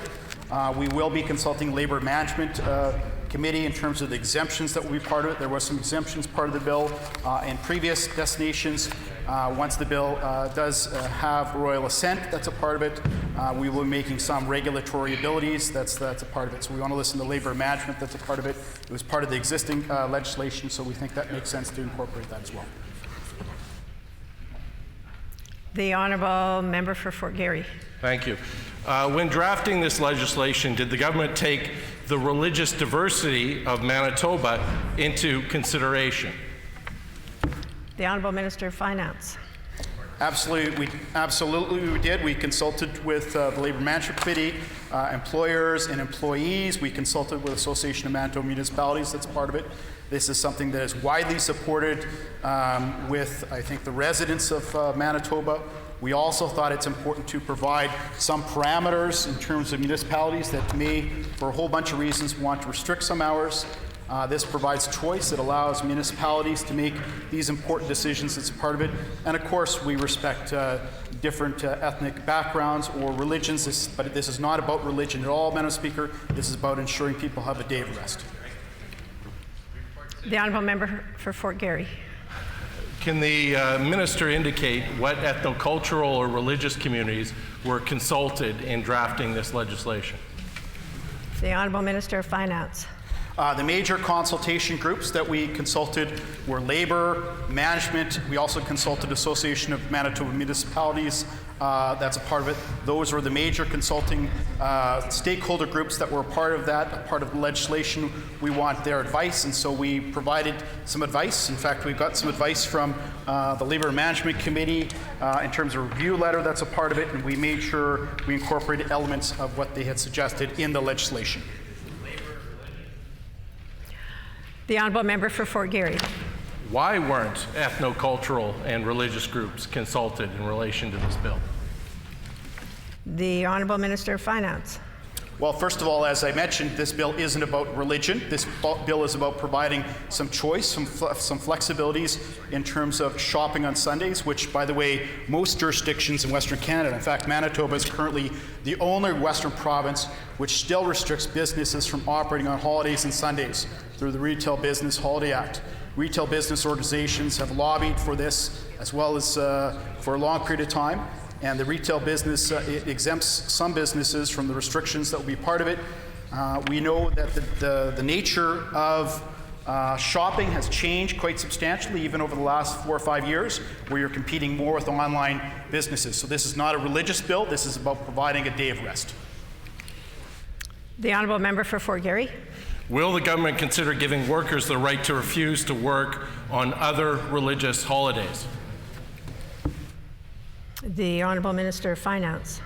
Well, I'd like to say to the member that all employees have obligation to provide reasonable accommodations to workers' religious practice under the Human Rights Code. So, of course, we will follow that. The Honourable Member for Fort Garry. To clarify, is the minister prepared to say in the House right now what other days he's prepared to grant a worker the right to refuse on a religious basis? The Honourable Minister of Finance. What I would say is that all employees have obligations to provide reasonable accommodations to workers' religious practices under the Human Rights Code. It's clear as day, Madam Speaker. The Honourable Member for Fort Garry. Was the Retail Council of Canada and their local Manitoba branch consulted in relation to this legislation? The Honourable Minister of Finance. We consulted the Labour Management Review Committee, which is made up of retailers as well as labour organizations. The Honourable Member for Fort Garry. Why wasn't the organization that actually represent retailers in Manitoba consulted in relation to this legislation?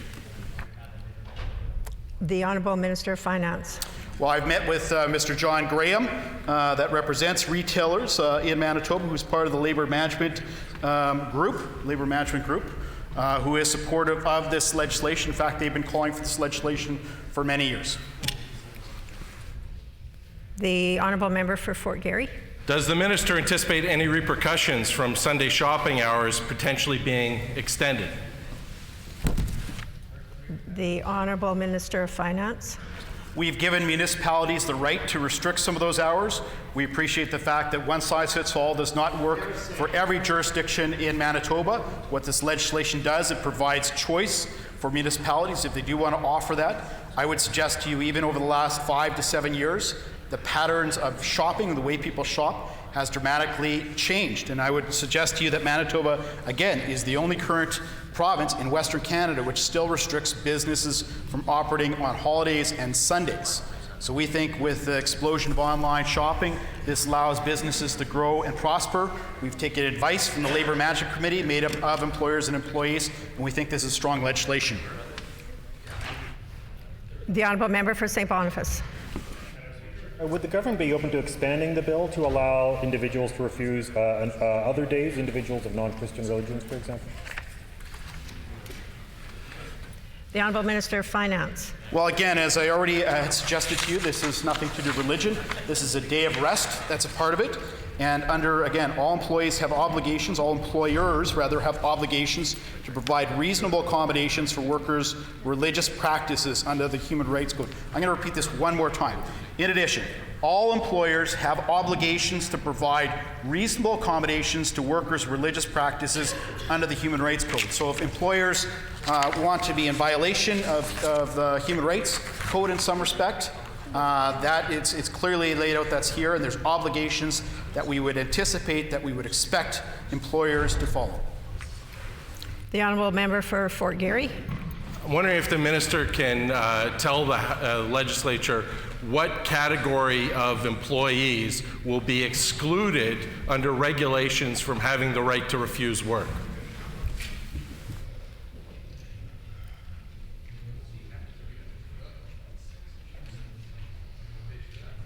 The Honourable Minister of Finance. Well, again, we obviously repealed the Retail Business Holiday Closing Act. A part of that, some of the workers that had the right to refuse were a retail business establishment where the number of persons, including the owner, employed for the sale of goods and services did not exceed 4 persons at any one time. The retail sales of liquor and cannabis under the authority of license of permit issues under liquor, gaming, cannabis.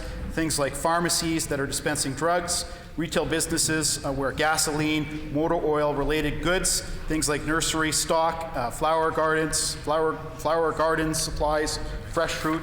These are areas, there's many more, Madam Speaker, that were initially exempt. That's a part of it. That's not part of the legislation right now, the exemption, but we will be looking at this in terms of regulation, Madam Speaker, once we consult the Labor member's time has Management. expired. The Honourable Member for Fort Garry. How will it be determined who will lose the right to refuse under regulations? The Honourable Minister of Finance. There was current, as I mentioned, I won't go through the list again, Madam Speaker, there was a number of exemptions that were part of the existing legislation that now has been repealed. A part of the new legislation, we will be reviewing this list one more time. We're reviewing that with Labor and Management, the Labor Management Committee. We'll also be consulting all other jurisdictions. Again, Manitoba is the only jurisdiction in Western Canada that doesn't allow this to happen, so we want to make sure the list is very consistent with other jurisdictions. We'll be consulting with that, and we'll be able to make some regulations in respect to that once the bill is passed and proclaimed. The Honourable Member for River Heights. Yeah, I'd like to ask the Minister, with respect to the ability for people to attend their religious services or meet their religious commitments, does that extend to nurses who are given mandatory overtimes?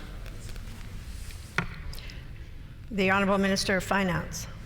Part of the new legislation, the original legislation was repealed. I can tell you that there was some exemptions that were part of the existing bill, as mentioned to the minister, or mentioned to members of the opposition, so many different ways, that the legislation, once it is passed, proclaimed, there will be the ability to make regulation to exempt certain people, to allow them to, in fact, refuse work. That's a part of it, and so, or not to refuse work, rather, that's a part of it.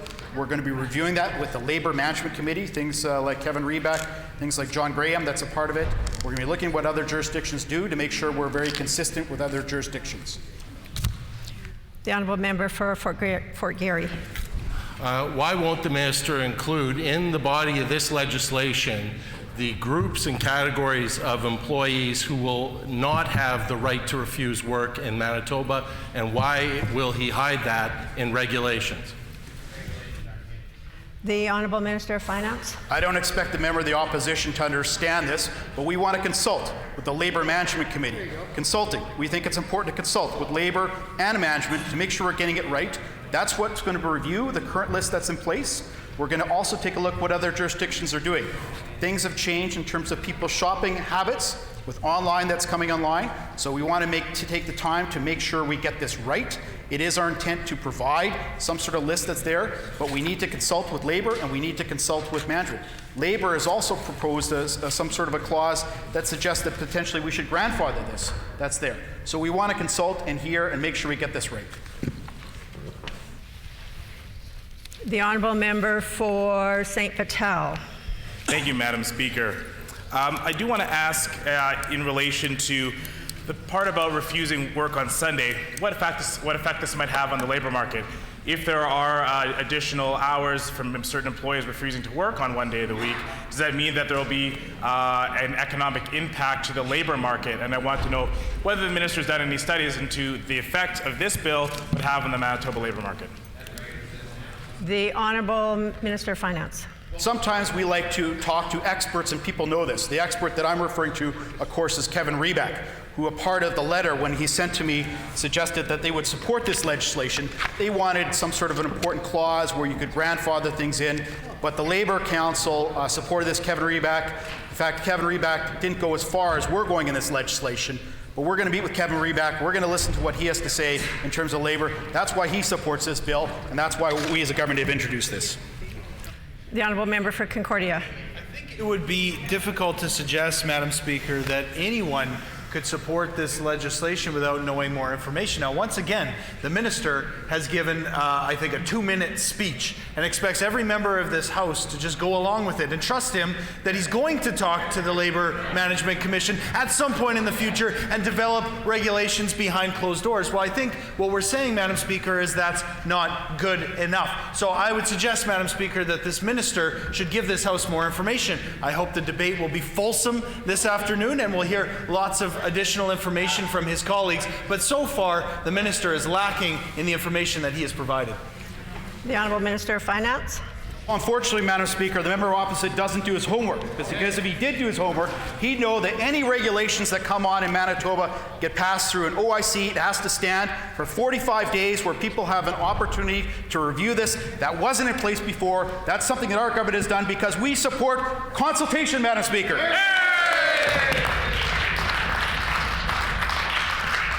The time for this question period has ended. The floor is open for debate. Any members wishing to speak on debate? The Honourable Member for Fort Garry. Okay.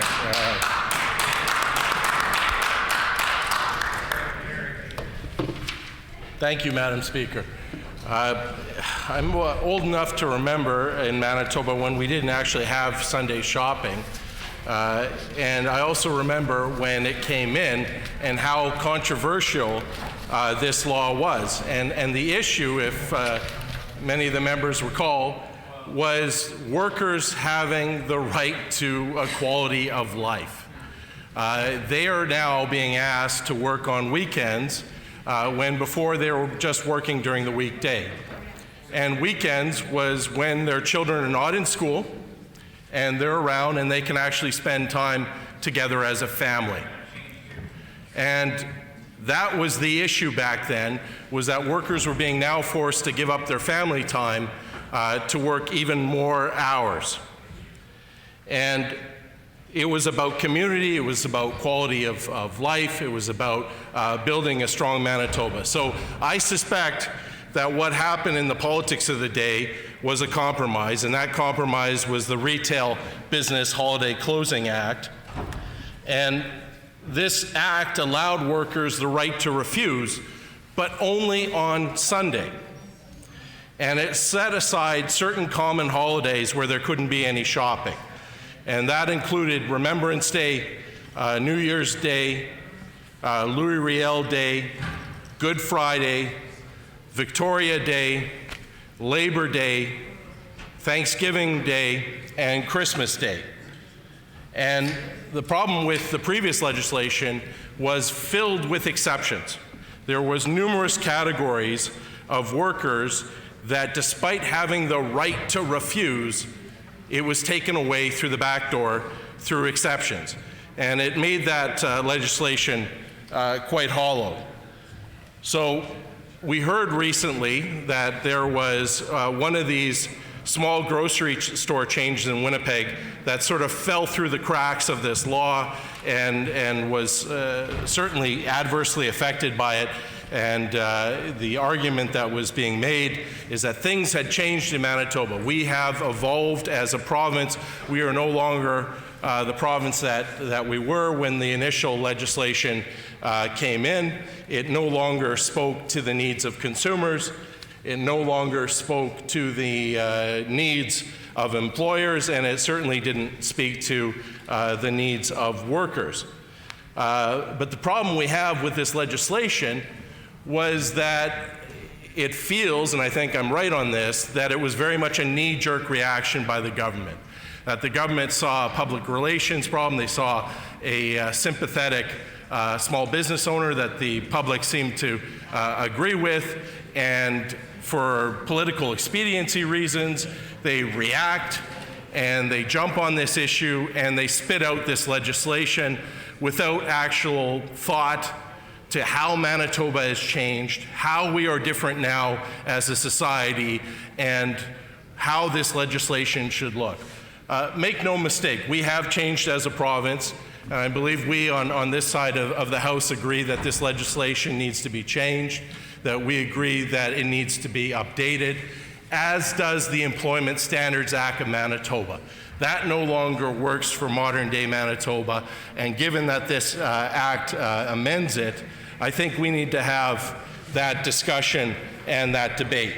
This ought not to have been a government public relations effort, which is what we're seeing today. It is. This legislation is shallow and without substance and lacking with any sort of idea of where Manitobans should and how they should work. This was sort of slapped together and it shows. So it doesn't meaningfully address the issues that this government wanted to do. What this government wanted to do was expand the rights of small businesses to open on Sunday. Well, then they obviously heard from the Management Labor Committee that there are concerns about the right of workers to be forced into employment on these days, and so they attempted to appease by leaving the right to refuse exemption into this piece of legislation. So I have met with the Manitoba Federation of Labor about this issue, and their number one concern was preserving the quality of life for their workers and keeping work-life balance in our laws. And we can respect that, and that's obviously a noble goal that everyone in this legislature should be helping to enforce. I have, unlike the government, met with the Retail Council of Canada, which is shocking that given this is their issue, these are the employers, that this government feels that they weren't important enough or interested enough in this legislation to be consulted. And it just shows you how sort of slapdash and haphazard this legislation was put together and how shallow the actual consultation was. They raised several issues with me that they had concerns of. What happens if you have a collective agreement that supersedes this legislation? Does this legislation govern, or does the collective agreement govern? Well, it's silent on that. They were wondering that if you had an employer that absolutely needed persons to work on Sunday, would they be allowed to contract with an employee for that specific clause? And would that contract be legal with this legislation? They don't know. They have questions. None of their concerns have been addressed.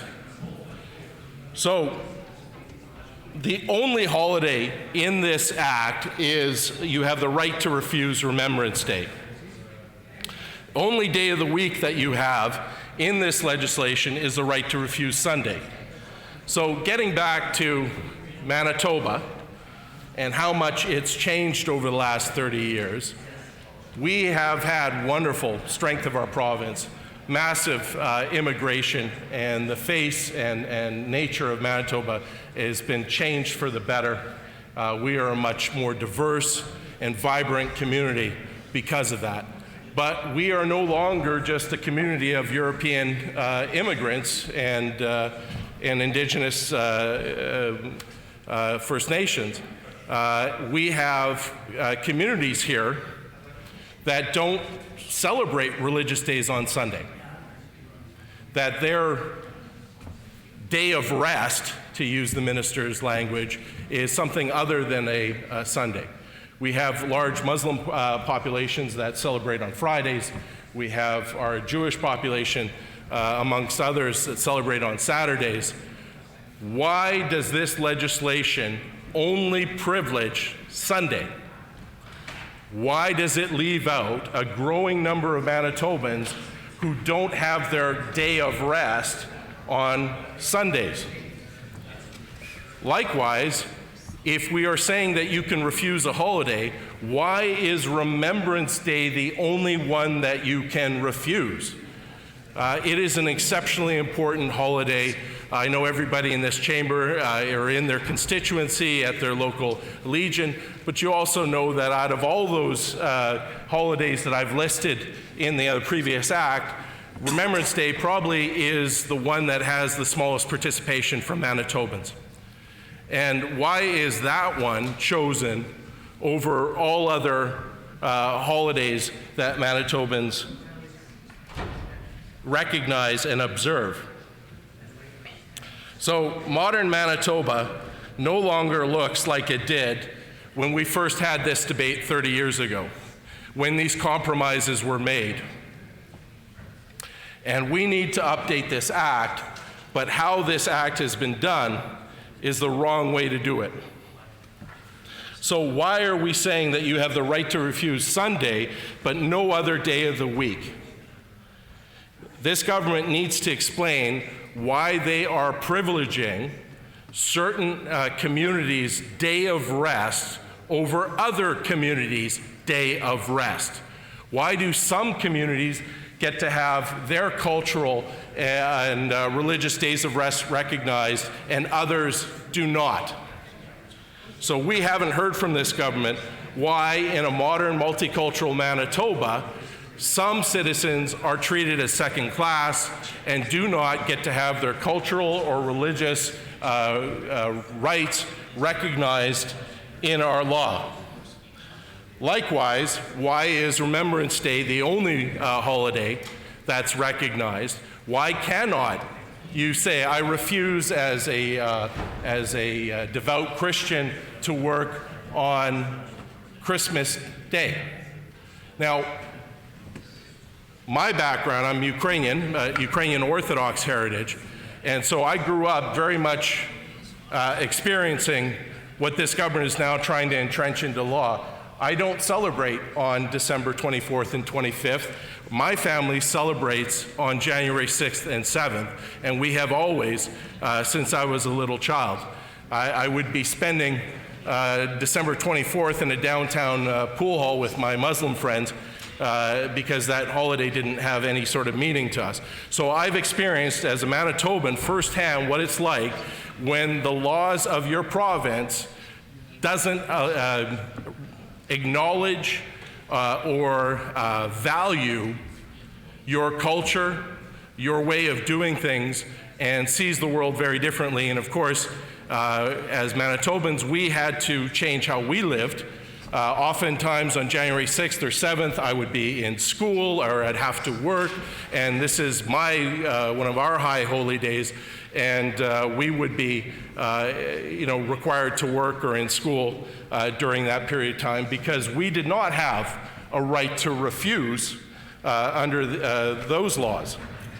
So now we're basically saying to a whole other generation, whole new categories of Manitobans, that we are going to extend this, that we are going to make this the law of Manitoba, and Lord knows how long this is going to stay on the books. We heard a little bit today in question period about structural racism. And this bill is an example of structural racism.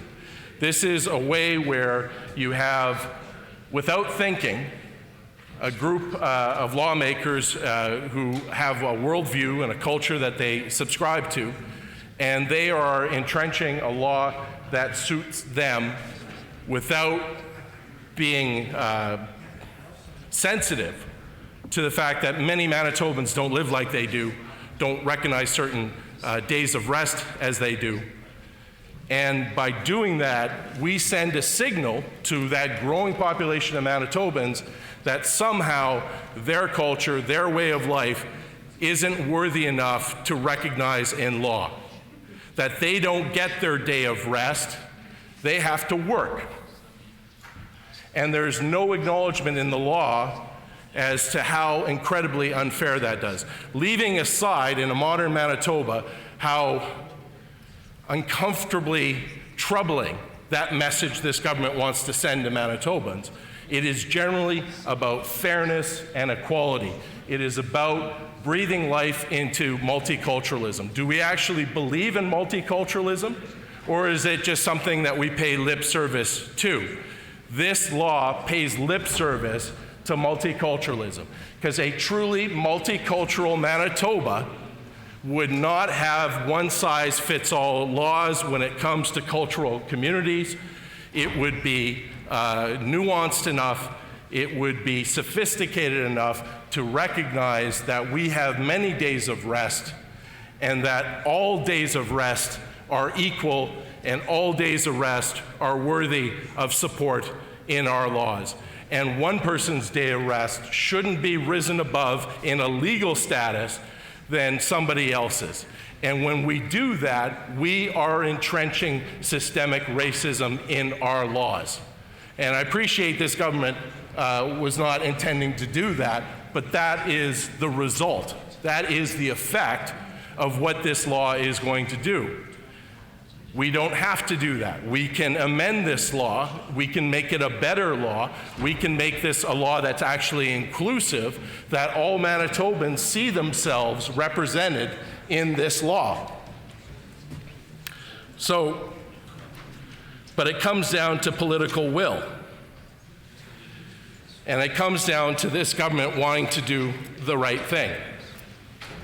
And this government has not explained why they are prepared to privilege Sunday as a day of rest as opposed to any other day. And there's a simple solution here. We just simply write in the law that every worker has the right to refuse work for a designated cultural or religious day of rest.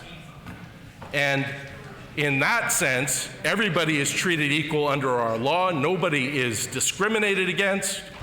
Everybody feels included and heard in Manitoba. In this day and age, we just can't have this sort of bull in a china shop legislation where the government just barrels in without thinking and says, yeah, we really don't care about this legislation. We haven't really thought this through. We haven't really talked to anybody. I mean, we heard that no cultural groups have been consulted, not one. No religious groups have been consulted, not one. So this government likes to chest pound, say that they love consultation, of course, until they don't do it. And this is a good example that they have been asleep at the switch, and they simply haven't been consulting Manitobans. This will have a serious, long-lasting cultural impact. I mean, we don't think of that in Manitoba, but the laws that we pass actually change the culture of this province. We are not like the Americans because we have universal health care. It changes the culture of a community. We are more communitarian in our beliefs, and we treat each other better because we have these collective institutions. So these laws matter, and how we structure them matter, and it will change how we as Manitobans relate to one another, how we see each other, and whether or not we feel part of the larger Manitoban community. The second concern I have with this bill is under section 81 sub 1. It reads, the heading is retail employees may refuse to work on Sunday. And it says 81 sub 1, subject to regulations An employee in a retail business establishment may refuse work on a Sunday if the employee gives the employer at least 14 days notice before the Sunday, or as much notice is as reasonably and predictable in the circumstances if the employee is scheduled to work less than 14 days before that Sunday. What the key section of this act is, it says subject to regulations. So this is one of those trust me provisions. We'll pass the law, then we're going to pass regulations. But of course, we know what's going to be in those regulations. The regulations are going to take away this right from workers. The regulations are going to list category after category of jobs that will be exempted, that these workers will not have the right to refuse. So this is a bit of political sleight of hand. This government says they're going to give workers the right to refuse, and then it's going to take away that right in the regulations. So can we trust this government who has been so hostile to Manitoba workers, that has done whatever it can to diminish working Manitobans' ability to provide for their families and to support one another? Can we trust this government that has been so hostile to the labor movement to turn around and say, yes, we will give you this right, but don't worry on the regulations, trust us? And then let's look at who they're going to consult, because that's what they say is going to happen. They're going to consult. Who? We don't know. The people who would be obviously consulted about this haven't, so we don't know who's going to be consulted afterwards, after they get this law passed. Well, I can tell you who's going to be consulted. Every single industry lobbyist is going to be knocking on the minister's door, and you are going to see category after category after category of jobs that are going to be excluded, to the point where this right to refuse will be so riddled with holes that it will be a meaningless, empty right that most Manitobans will not enjoy. Now, the government, again, simple solution, be straight with Manitobans, be transparent, be accountable. Tell us right now who you don't think should have this right. Let them come to the legislature and make the case that they should. Be upfront, be honest. If most Manitobans knew that they had a right to refuse work and then it's going to be taken away from them 6 months later, they will be down here. They'll let you know what you think, unless, of course, this government doesn't want to hear what they have to say, which I think is probably the real reason that they've structured it this way. There's absolutely no reason why this government could not include in the body of the legislation the categories of Manitobans who they are going to take away their right to refuse. And the fact that this government can't even answer simple questions as to who's on their list, they know who's on the list. And this government perhaps could tell this chamber which lobbyists they're going to speak to and who is going to ask them to take people off the list. And let Manitobans know ahead of time, before there's a vote on this, about just how empty and meaningless this right to refuse is going to be. So we know under the old regime, if you worked in the tourism industry, you weren't on there. If you were on the hospitality industry, you weren't on there.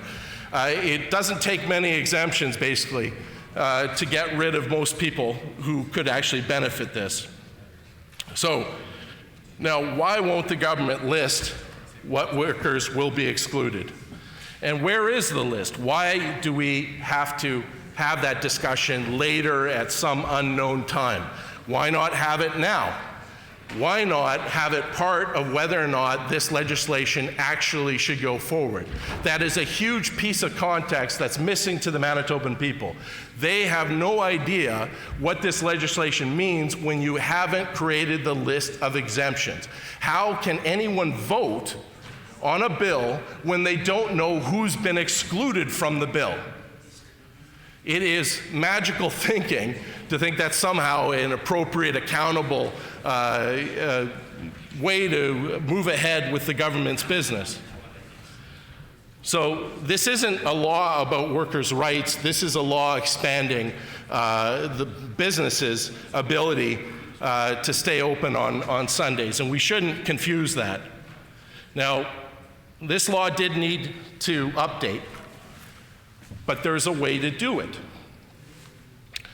And workers' rights need to be protected, and their work-life balance can't just be an afterthought. That has to be one of the principal reasons for this bill. Now, we can turn, for an example, to Ontario. They were the last province to have a significant revamp of employment standards legislation. But of course, the minute the Conservatives took power in Ontario, they went back to their old Wreck-It Ralph ways, and they got rid of groundbreaking employment standards legislation there. Cut, cut, cut. That's right. That's what Ontario, that's what this Pallister government does. That's what all Conservative governments know how to do. But here's what was in their law before the Conservatives jumped on it and hollowed it out. In Ontario, you would have, as an employee, you're not unionized, you would have sick leave for up to 3 days a year. Now, that sounds modest, but we don't have that. That's a significant reform in Manitoba. Another reform that they had is they had family responsibility leave, and you had up to 3 days a year on that.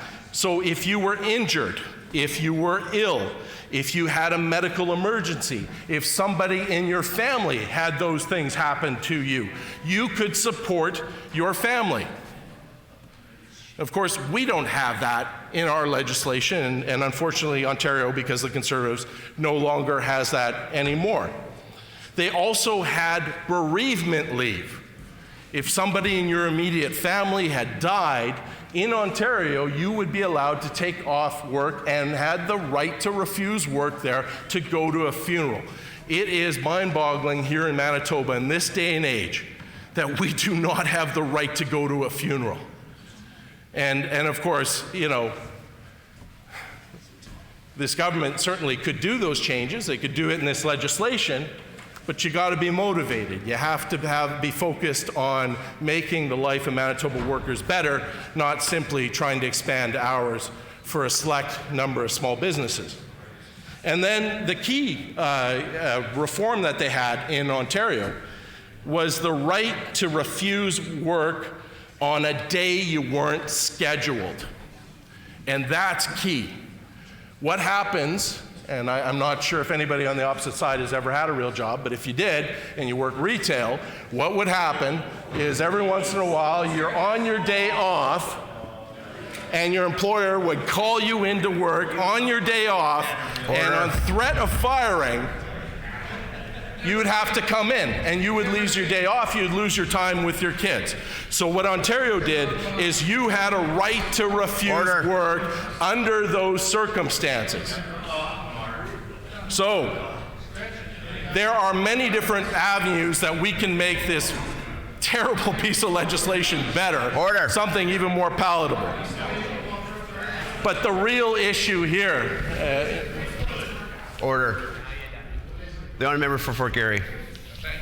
The real issue here is we need predictive scheduling in Manitoba. And I'm seeing a lot of blank faces over there, but that's not unusual. But I will explain what that is the legal requirement for employers to post schedules well in advance, several weeks in time. And if you have a religious or cultural day of rest, you can schedule it off. You can shape your schedule to make it work with your family life, right? It gets away from all of these problems that we're seeing here. And you cannot do last-minute scheduling changes under that law. So you can't do sort of just-in-time scheduling where you're constantly at the beck and call of your employer, where you can be at home with your children and having a family day and get the call that, oh, you got to drop that and you got to come in. Well, I don't have daycare. Well, too bad. Come in or you lose your job. That can no longer happen under that type of scheme. And so it is fair to both the employer, because the employer knows what their labor requirements will be for the next 2 weeks and who's available, and can structure it accordingly. It's fair to the employee because they have their life mapped out and they're not at the beck and call of an employer, and they can plan and have some work-life balance. And obviously, the public is well served when employers and employees have balance, when they have respectful professional relationships, where we work together as a community to make sure that not only the needs of business are addressed, but the needs of Manitoba families are also addressed. So this legislation doesn't do that. This legislation has all kinds of unintended consequences. This legislation is going to entrench structural racism in our laws. And we need to make sure that as a legislature, whatever laws we pass do not have those unintended consequences. And, you know, our party is not against this bill. We are against this bill the way it is written. And if the government is prepared to be serious about it, we will sit down, work with you for a bill that is fair, that treats all Manitobans with dignity, and it includes all Manitobans in our laws. And I'm hoping that this government will take us up on that. The minister had mentioned many, many times that this was somehow an initiative to combat the phenomena of e-commerce. Well, there's a simple way to do that which doesn't pick between Sunday and other days of rest.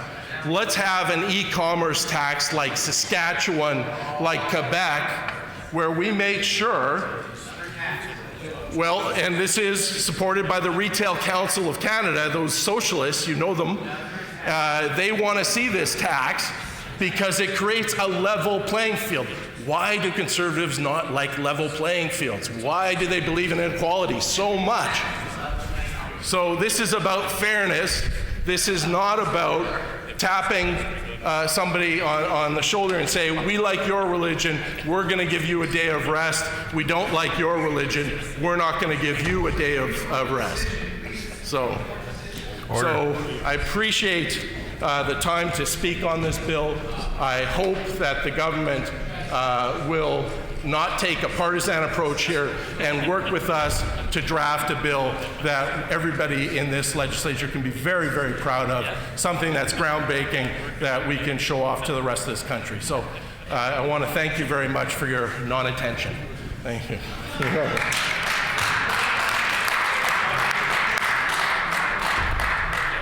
Any further speakers on the bill?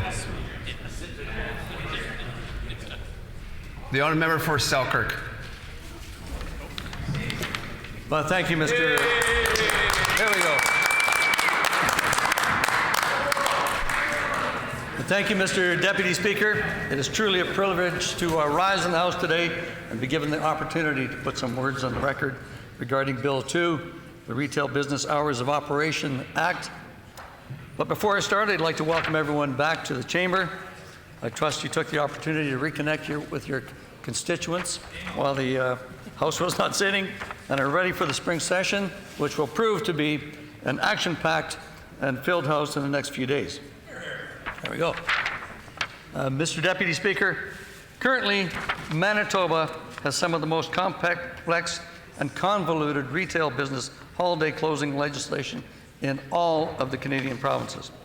We inherited Sunday and holiday shopping laws that were outdated and unnecessarily complicated, that do not align with retail business and Manitoba consumer expectations in the Manitoba we live in today. The current Retail Business Holiday Closing Act was ascended in 1987. The Retail Business Holiday Closing Act currently prohibits certain retail businesses from opening on statutory holidays.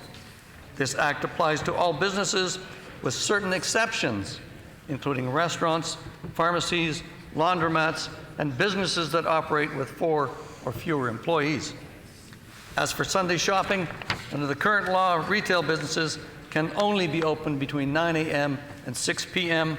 In the municipalities that have passed a bylaw allowing them to be open, which includes such centers as Winnipeg, Thompson, Brandon, and Portage la Prairie. The legislation is extremely outdated and contains loopholes that favor some businesses over others. Manitoba residents and businesses have lobbied for many years to get rid of this outdated and complicated legislation.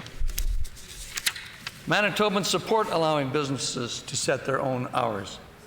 We are supporting Manitobans by making this change to give Manitobans more freedom and flexibility on when they want to provide their products and services, when they buy their groceries, while protecting workers' rights to time off.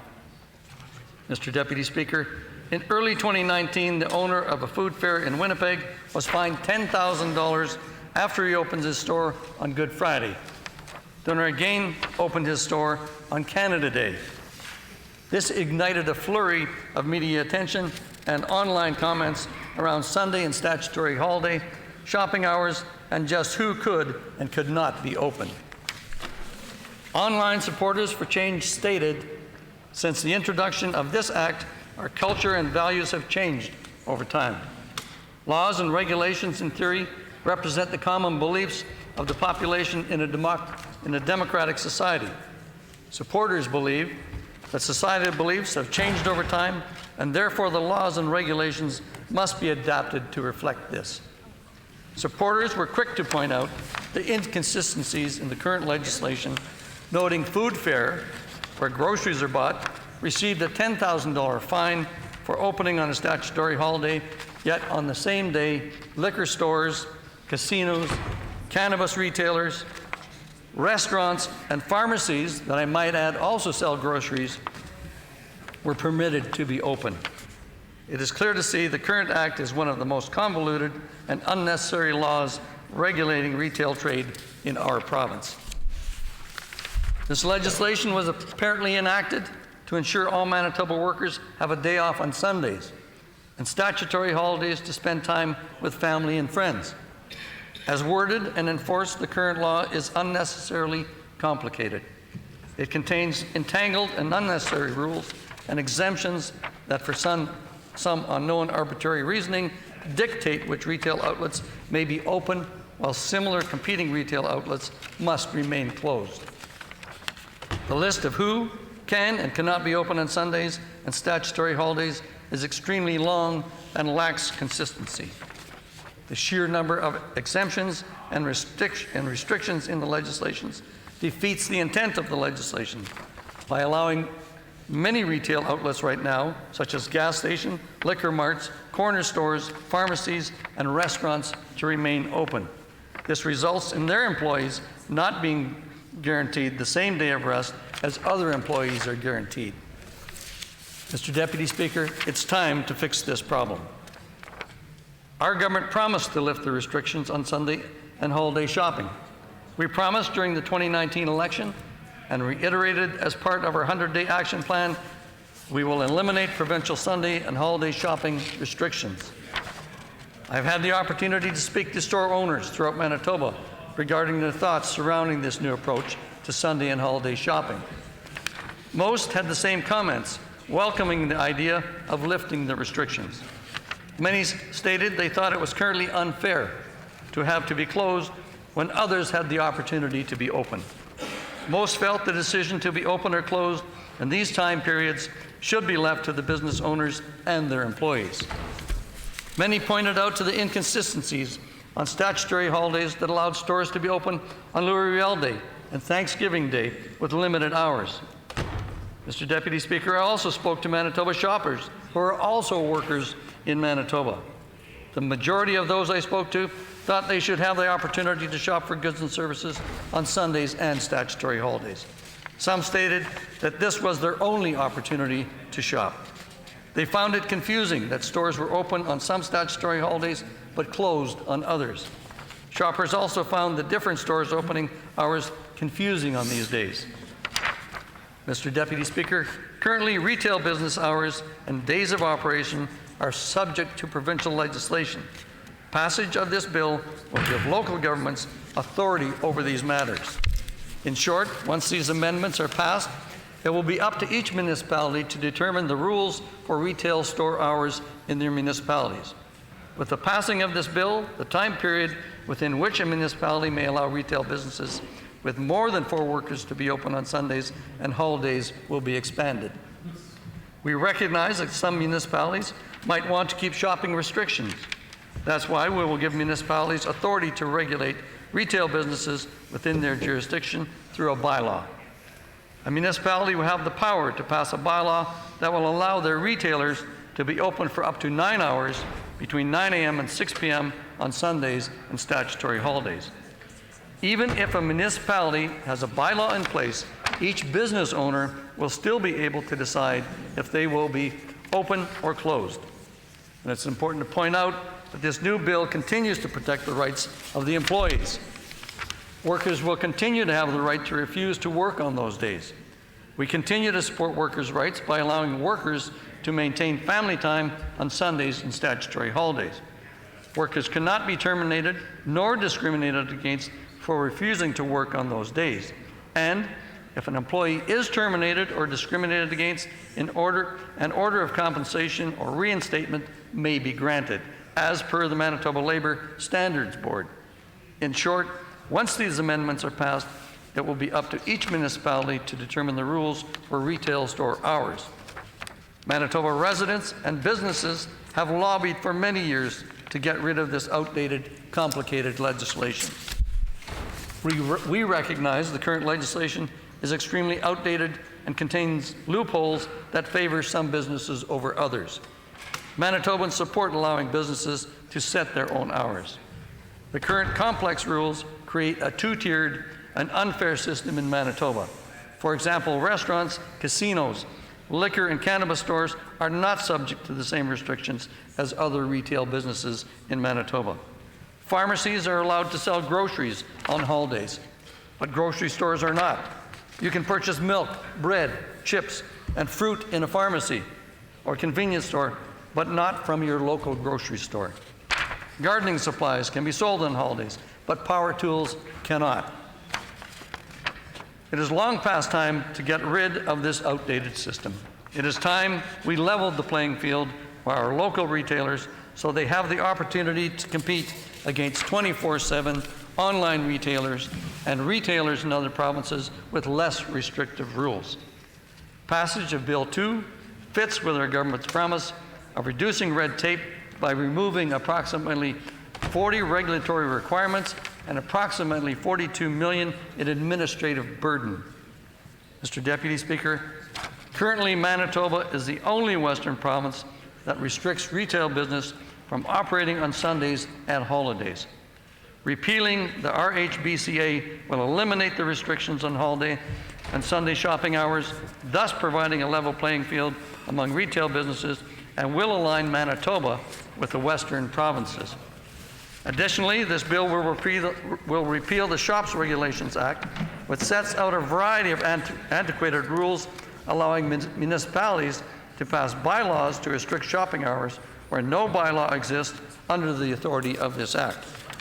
Municipalities will continue to have authority under the Municipal Act to regulate retail business hours within their jurisdictions as they see fit, and this authority will be expanded to include liquor and cannabis sales. The right for retailer workers to refuse to work on Sundays is maintained and will now be enshrined in the Employment Standards Code. With the passage of Bill 2, we are eliminating outdated rules surrounding shopping in Manitoba. Municipalities will be able to pass bylaws regulating business hours in their jurisdictions.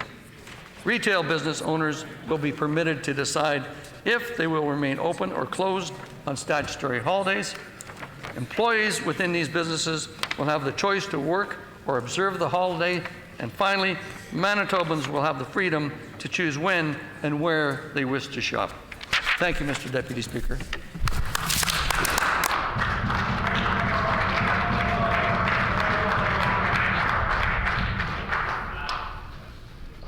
The honourable member for St. James. Thank you, Mr. Deputy Speaker. Thank you. Thank you, Mr. Deputy Speaker, and thanks for this opportunity to speak about this bill. We know Manitoba business owners have asked for flexibility to be able to decide their work and holiday hours, but it's important and that there needs to be a balance so we can ensure that we respect workers' rights and protect workers here in Manitoba. When we work towards expanding rights for the businesses here in this province, which in this case I think our party here agrees with the spirit of the bill. We agree with the spirit of allowing businesses in Manitoba to be able to be open on Sundays and be open longer should they wish to. But it's equally important that we match that expansion in those rights with an expansion in workers' rights and protections for workers from being forced to work on days when they do not want to be working. So we know Manitobans want the ability and flexibility to shop on weekends and holidays. I know myself included in that and my family, but we also understand that those employees deserve to have time off with their families. Time off which is increasingly threatened in our modern environment where we just seem to be working more and more. So it's important that businesses be allowed to extend their hours on Sunday because it is not a religious day for all Manitobans and might be the only day during the week when they can do their shopping. And it's also beneficial for workers who want to be able to get in a full day of work on Sundays. But again, the really critical point here is we need to ensure that in doing so we offer protections to workers to allow them to be able to refuse work on those days which they would like to avoid working on.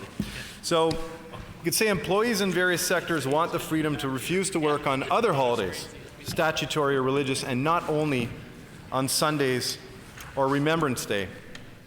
And that's why though we are supportive of the premise of the bill, in the spirit of the bill here, we are concerned about the lack of consideration taken for other religious holidays. We're proud to live in a Manitoba that is a culturally diverse province that continues to welcome newcomers. And I'm very proud to see that our party on this side of the House is reflective of that increased diversity in this province, and that we're genuinely a reflection of the Manitobans who live here. So we're incredibly proud of that. And that's why it's so important to us here on this side of the House that we go beyond thinking through the lens only of holidays that pertain to members of the Christian community, and we expand consideration for those communities that are increasingly reflected here in Manitoba. Our Muslim brothers and sisters, our new family members from across the world who are coming here with their own religious views and beliefs, all of which come with a variety of holidays and cultural days and dates which need to be equally respected and considered in the development of any legislation of this sort, which seeks to give workers the ability to refuse work on certain days of the year. You know, Mr. Deputy Speaker, there's some statistics which suggest that this province is set to explode with new Canadians over the next 20 years. Right now, I believe new Canadians constitute about 25% of the Manitoban population, and that is slated to grow significantly by 2040. It's estimated, middle-of-the-road estimates suggest approximately 40% of Manitobans will be new Canadians. Now that is a future that I know that myself and my colleagues here on this side of the House are excited about. That's a future that is a richer future here in Manitoba. That's a future that is exciting for a number of reasons. However, this bill fails to account for the fact that this province, with the high levels of new Canadians we're going to be seeing join us here in this province, and when we account for the high levels of out-migration, which we know have been at record levels under this government and under this premier, record levels of out-migration from the province. People are leaving here in numbers we've never, ever seen before. And that's only exaggerating and growing that percentage of new Canadians as a percentage of our total population here in the province. That's not the reason, of course, we need to be looking at ensuring protections for those populations. That should be a given, and we should be doing that without that consideration. However, when we start to consider that such a significant percentage of our population in the next 20 years is going to be made up of new Canadians, it is only increasing the level of importance that we ensure that bills of this nature, bills focused on changing the way we work, are accounting for the rights of those communities. So it's paramount that the government consider Manitoba's diversity and all the religions and beliefs practiced when we draft this type of legislation, and it's clear that that did not take place. It's clear that this government failed in designing legislation that concerned or considered community members outside of the Christian faith, or Manitobans or Canadians who have a particular attachment to, of course, as my colleague mentioned, a very important holiday, Remembrance Day. But as we know, and we can all acknowledge here, there are many incredibly important holidays that are already in place here in this province. Holidays that offer Manitobans an ability to take time away with their families, where that right will not be extended, where they're not given the privilege to do that. And so Bill 2 fails on that question, and that's concerning to us. That's concerning that we're not ensuring that we extend that acknowledgement and we extend that compassion and that understanding and that willingness to welcome those new Canadians and those with different perspectives here in our province. So we want to ensure here on this side of the House that this government institutes legislation that reflects the interests of all Manitobans and encompasses all Manitobans. Because Manitobans deserve fair and equal treatment. We deserve fair and equal treatment, and all Manitobans, especially our new Canadians and those that are joining the Manitoban family over the next 20 years, and those who are here now, are treated fairly and are treated equally. And we know that that's something that may be novel to our friends on the other side of the House, but here for us as an NDP caucus, I can confirm that that is something that is incredibly important and of paramount importance to us here as we contribute to drafting any type of legislation. We support Manitobans working in retail. We know that our friends across the House here are not as supportive of people who work in retail. We know that they're not supportive of increasing minimum wage. We know that that's not something that they're interested in, that they don't understand that we have a lot of Manitobans, working Manitobans, living in poverty because they're living with poverty wages, a minimum wage that doesn't allow them or their families to be able to meet the basic cost of living. And that's why we on this side of the House support a $15 minimum wage and support a minimum wage that allows those families to be able to meet those basic costs of living. So we support Manitobans working in retail, and we support a better wage because we recognize that people working in these retail type positions, which this legislation purports to somehow protect, need further support. They need support not only in giving them the right to refuse holidays and days beyond Sunday, the religious holiday that aligns with the Christian faith and beyond, but they also need support in helping them to be able to meet those basic costs of living. We know that, as we said, Manitobans deserve fair and equal treatment, but we know that across the House, this government doesn't agree. We know that when we look at the way that this government behaved relative to what took place as demonstrated with Bill 28, that there was minimal respect for Manitoban workers and government workers within the Manitoba government, and that there was a willingness by this government to flagrantly violate an agreement that was in place, a collective agreement, and to renege on promises to Manitobans who are working in support of government programs, government services, and yet their rights were flagrantly violated with Bill 28 and the spirit of Bill 28, and now Bill 9 that has conveniently switched names as though we won't remember what bill that is originally connected to. Manitobans are proud to call this diverse province their home, and again, we're really concerned that this bill is simply lacking consideration for religious and cultural holidays. I'm thinking of our friends in the Muslim religion that celebrate holidays often on Fridays. We're thinking of any of our friends who are participants or part of other religions or cultural practices that require the ability to be off on days other than Sundays and really deserve to be represented here.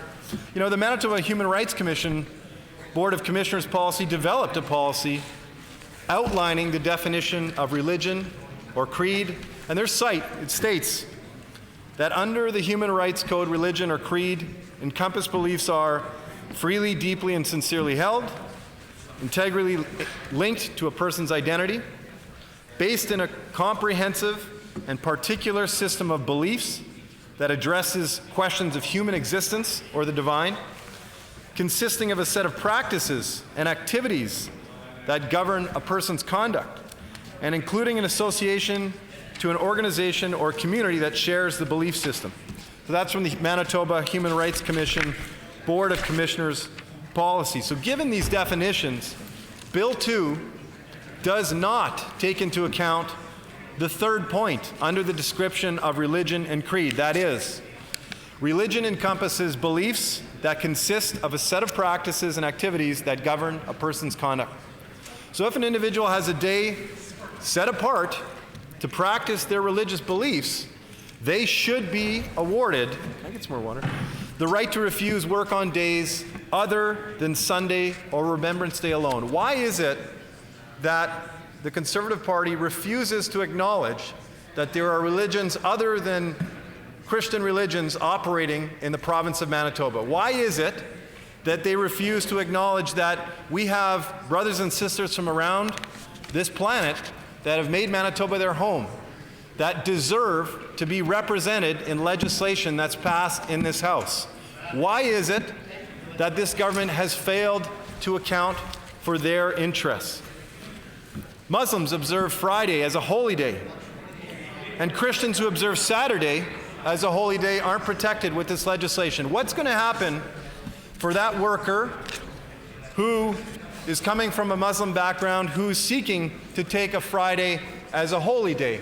And they go to their employer and they ask, very rightfully, for the ability to take that day, to be able to observe that holiday, to spend that with their family, to engage in religious practices that allow them to be a participant in their belief system. What happens to them when they're refused? Are they going to be without employment as a result of that, the unfortunate fact that they are not members of the Christian faith? Are they going to be asked to potentially take that holiday next year? It's clear that the spirit of this legislation ignores members of other religions, members of other faiths. It is not accounting for those individuals and those families who are not members of the Christian faith. So in effect, the legislation limits employees the right to freely refuse work on days that fall in line with their religious practices or holy days. Manitobans want this government to respect the religious diversity here in the province, and they deserve to be treated with the highest level of respect. You know, this provincial government has a track record of offloading responsibilities onto municipalities. So we know that this bill passes off responsibility to our municipalities for governing aspects of this legislation. And we want a Manitoba government that, of course, coordinates well with all levels of government, including local governments. However, it seems that we have a government that does not know how to work with municipalities. Be thinking one obvious example about the relationship that our Premier has cultivated with our own mayor here in the city of Winnipeg. Famously, not exactly the most well-functioning relationship, and it's probably predicated on the fact that our government, or this government, took away $50 million that had been committed to the municipality of Winnipeg after the city had budgeted for it. So not exactly a super great track record from this Premier or this government in fostering good relationships with municipalities here in Manitoba. That's to say nothing about this Premier's inability to foster positive relationships with stakeholders at all levels. Let's talk about relationships with the Manitoba Métis. Let's talk about relationships with our own Prime Minister. So we've got a Premier here and a government that doesn't seem entirely capable of fostering good relationships with our municipalities. And we have concern about the fact that this responsibility for many aspects of this legislation is being downloaded to municipalities with no clarity on increases in funding or any increase in capacity that would allow them to be able to meet that additional burden that we are offloading onto them. So again, there's no clarity that this government is providing adequate resources to help municipalities faithfully serve our communities or to be able to enact or work through the spirit of this legislation. You know, they've avoided all responsibility vis-a-vis the ride-sharing industry and placed it on the shoulders of our municipalities. You know, going further to reduce funding towards the taxi cab board by $500,000. Last year, they forced the city to come up with a provisional solution to reduce phosphorus levels at the North End sewage plant by February 1st, 2020. A totally unrealistic proposal, given this government has offered no clarity on their willingness to provide any type of funding to allow that project to proceed, or for the city to be able to meet those reductions in phosphorus levels. So that's not the behavior of a government that acts as a partner. That's not the behavior of a government that's willing to sit down at the table, at the negotiating table with partners to figure out how to resolve problems or how to work towards solutions for Manitobans. That's a government that acts unilaterally, and we know that we have a Premier that likes to act unilaterally. I know, and we know that many members on the opposite side of the House are reminded of that probably on a routine basis and are not always brought to the table to participate in decision making. And that's a problem. That's a big problem, not just for our friends in the House, but that's a big problem for our municipalities and their ability to work in partnership with the government. And they deserve that. They deserve to be working in partnership. They deserve to have a government and a Premier that listens to them. And I'd be very curious to know about the extent of consultation with our municipalities throughout Manitoba on this particular bill. Pallister Conservative government decided to let the City of Winnipeg off the hook by not forcing them to use an interim measure to reduce phosphorus outputs, as we know. Funding for Winnipeg Transit. And let's talk about challenges in relation to further partnerships with the city. Order. I just want to remind the member for St. James that when you can say, when you refer to Pallister government, you can use that, but not Pallister Conservative government. It's much like the previous government to the NDP, Salinger NDP government, so very similar. So if the honourable member for St. James to continue. The honourable member for St. James. I apologize, Mr. Deputy Speaker, and thanks for that clarification. We'll get there. We'll get there soon. Going back to the thrust of my point there, we've got a government that is not willing to sit at the table with our municipalities and to help them find solutions to their problems. So I would argue that in relation to Bill 2 here, this is much the same. We're downloading responsibilities onto municipalities. We're downloading that without adequate resources, just like we downloaded increased responsibility to the City of Winnipeg in managing transit by cutting funding, the 50-50 funding agreement. And now in a period where we're facing the climate crisis and we need more people out of their cars than ever before and into our transit buses, we've got city services that have been threatened, like transit, that are preventing us from being able to work towards the kinds of solutions we need to be working towards in this environment that we're currently in. And that is an especially important point, Mr. Deputy Speaker, given the climate crisis and given the state of the environment as it stands. So this government's also failed to provide their portion of funding to follow through on a number of other projects. And I'd like to highlight these issues to show how this government is disadvantaging Manitoba communities by placing hefty responsibilities on municipalities that need to be shared among both and at all levels of government. The overseeing retail business hours and days of operation are just another responsibility being downloaded by this government. But not only have they offloaded responsibility, they've frozen funding for municipalities, forcing them to cut key investments, some of which I've already alluded to, programming and services. The government cut $40 million in funding for roads from the City of Winnipeg, failing to fulfill a previous agreement. Again, going back on agreements, going back on promises. That's a pattern from this government.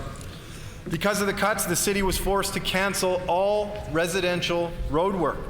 That's established and was written about in March 2019 in a Free Press article. And while facing a public safety crisis, the Winnipeg Police Service was forced to spend time fighting with the city about funding because of Pallister's freeze, as reported in 2019 in November by CBC. So, order. I just want to remind a member to, it's Pallister government, not Pallister. Okay. The honourable member for St. James. Thank you. Thank you. So, you know, this government's 2017 Bill 28, the Public Services Sustainability Act, imposed a 2-year wage freeze, followed by a 2-year wage cap on public sector workers. We want to talk about this government's desire here to enact legislation that's going to allow our businesses to expand their business hours. And in this legislation, they're purporting to protect Manitoban workers, to protect employees throughout the province. But Manitoban workers have a lot of reasons to doubt the sincerity of whether or not this government is actually working in their interests, or whether or not this government actually behaves or will make decisions in a way that will protect them. It's pretty clear when we look at the substance of the bill, as my colleague really did a great job outlining here, that there is simply a complete failure on the part of this government to account for other religions and other cultures in its design. So, in thinking about whether or not this government is going to be willing to protect the interests of Manitoban workers, it's worthwhile thinking about and reflecting on what happened with Bill 28 and now Bill 9. Of course, it's been given a brand new name in the hopes that we'll all forget about Bill 28. So, you know, that bill was clearly unfair and unconstitutional. And collective agreements are achieved by meeting with bargaining units face-to-face and negotiating in good faith. Like Bill 28, Bill 9 is still a very heavy-handed and unfair and one-sided approach that violates workers' rights because it doesn't solve the problem of unconstitutionality. And Bill 9 undermines the role of arbitrators and gives the minister the authority to determine wages for public sector workers. So it's disappointing that this government's tactic is not to negotiate or collaborate with Manitoba's public sector workers. And changes to the collective bargaining process should always be done in good faith with negotiators. Again, more reason to distrust this government and their commitment to protecting the interests of workers here in Manitoba. And we know when confronted with a court challenge, rather than abolishing Bill 28, the government chose to tinker around the edges, give it a new name, and attempt to delay court proceedings. And Bill 2, although good in principle, does not, and it simply does not, consider the labor rights of all Manitobans. We know that this government didn't consult with labor prior to authoring Bill 28. So we've heard the minister discuss or reference a desire to connect with labor here in the province. But in reflecting on what took place and what transpired in relation to Bill 28, we know that this government came to labor with a bill that was largely formulated in advance of any discussions, even though they approached that conversation and they approached that meeting on the premise that they were looking for input from labor. They were looking for the insights that labor might provide into how that bill could be improved.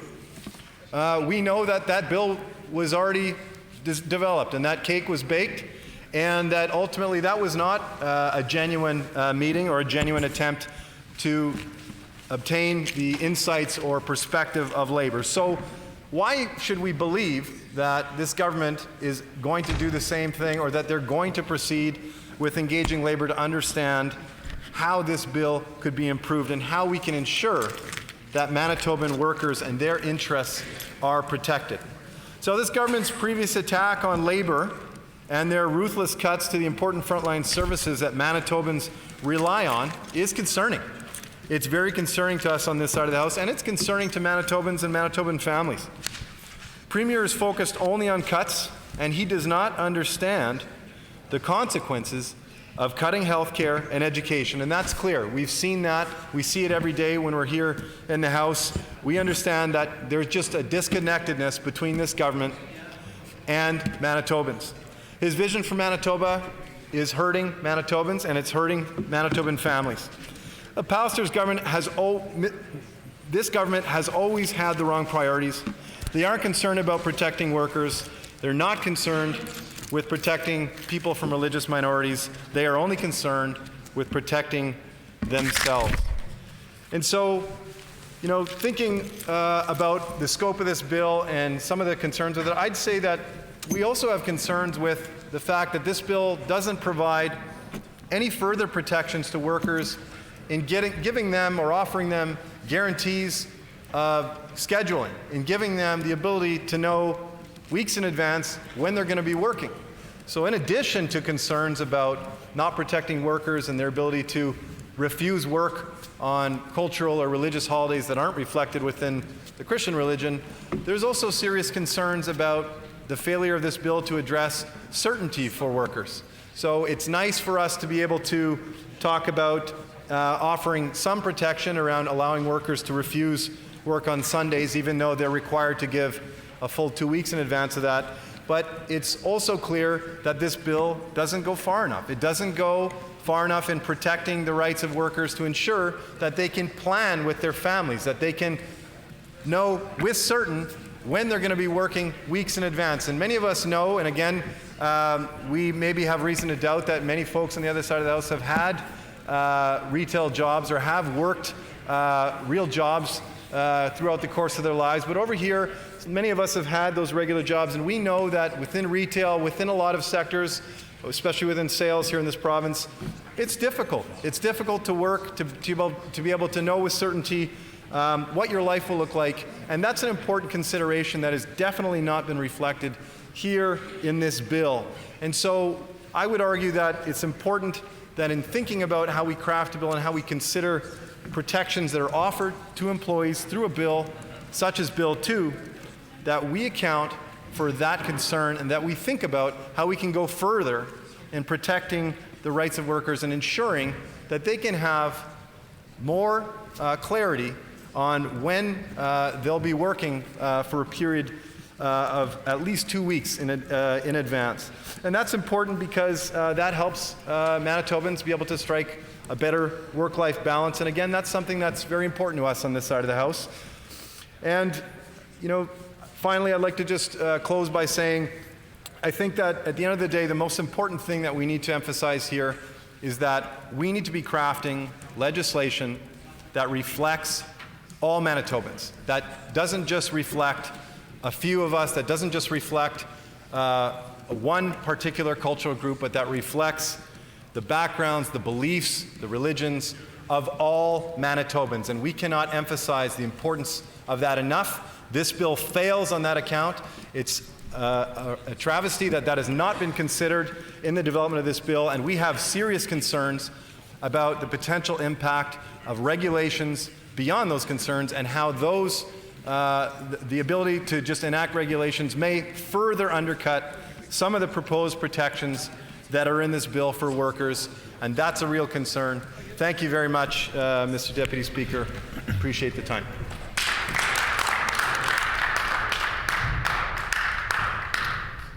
Any further speakers on the bill? The honourable member for St. Boniface. Thank you, Mr. Deputy Speaker. I'll be brief. This is clearly a bill that's designed to deal with some problematic issues that have risen that were clearly unfair, especially when it came to the owners of Food Fair, but many other stores as well, where we were in a bizarre position where independent, locally owned stores were unable to sell milk or eggs or bread on a particular holiday, but it was actually still possible to go to the casino or buy cannabis or buy alcohol, or for that matter, go to a major chain like Shoppers Drug Mart because it had a pharmacy and also had a grocery attached to it. So it was clear, the existing law was clearly unfair. We as Manitoba Liberals are in tentative support of this bill. We have to, we want to see what happens as far as comments at committee. I know that there are concerns. Our concerns mostly revolve around workers being able to have a holiday and spend time with their families when it's appropriate, and that this isn't something because ultimately that is incredibly important to balance work, life, and family in our province, and we don't want to see that lost. That there still should be time that's dedicated, that people can spend time together, which is a growing challenge in an economy where it's very difficult for people to, or almost impossible for people to make a living with only a single income earner. So that if you have two parents both working, it can be a real challenge for people to all be able to get together at the same time. And I understand that the arguments that have been made. So it's extremely important to us that the bill is consistent, that it's fair, that it applies to businesses so we don't have unfair competition. And one of the most important things we've often focused on is the principle of local ownership, and we've been very consistent about saying that local ownership and local businesses are incredibly important to Manitoba's economy. Independently owned businesses, because when we spend at those businesses, it means that much more of that money stays in our community, which is again another reason why it's very important to be able to have laws that essentially don't discriminate, which as the current law has done against independent local business owners in favor of large chains. And there have been some very important studies out of the U.S., but showing that when it comes to spending local dollars, that if somebody spends money at a locally owned and operated business, that if they spend $100, 45 of it will stay in the community. If it's spent at a chain, that only about $13, and if it's spent will stay in the community. And if it's $1, then only about if it's $100 spent online, only about $1 of that $100 will stay in the community, and that's only if there's a delivery driver living there. So it is extremely important that we have legislation that doesn't discriminate against or punish or set up obstacles for locally owned businesses. I do wish that there had been greater commitments from this government in separate areas in ensuring that we have local investment. There's been some shortfalls for that. There's been continual demands when it comes to access for capital, for example, for entrepreneurs and small businesses that have yet to be addressed. It's incredibly important for startups and for entrepreneurs, and that hasn't been seen.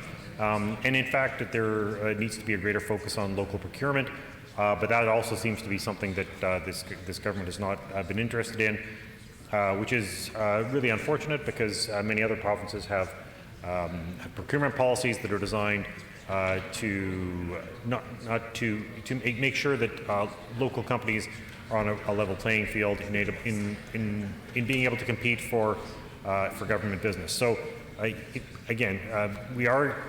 The one other thing is that we're concerned about this. On the one hand, we recognize that there's that this bill seeks flexibility, but the flip side of that is that it could lead to a patchwork of regulation, and which means that a company that owns one business in Winnipeg and another business somewhere else has completely different rules depending on what the municipality has come up with. So there are challenges. I hope that in terms of, and I hope that doesn't add to the regulatory burden or challenges for independent businesses. But we are looking forward to hearing from witnesses of the committee and seeing what Manitobans have to say about this bill. Thank you, Mr. Deputy Speaker.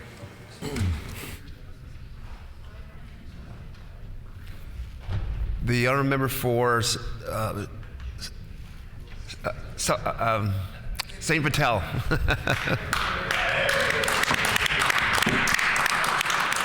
Thank you, Mr. Deputy Speaker. Yes, I'm proud to be speaking here as the member for St. Patel. And I will say that, this Bill 2 introduced here that we're speaking on today, is important, and I wanted to bring some issues to the chamber here. First, I do want to talk about the consultation piece, consultation aspect that, quite frankly, I think has left a lot of us in this room, especially on this side of the House, wanting more. First, I'll start off with one perspective of it, is the aspect of young people who are often working in the retail sector. The minister described in his opening remarks about the purpose of some of the impacts that it would have, but he failed to really talk about the impacts that it has on young people.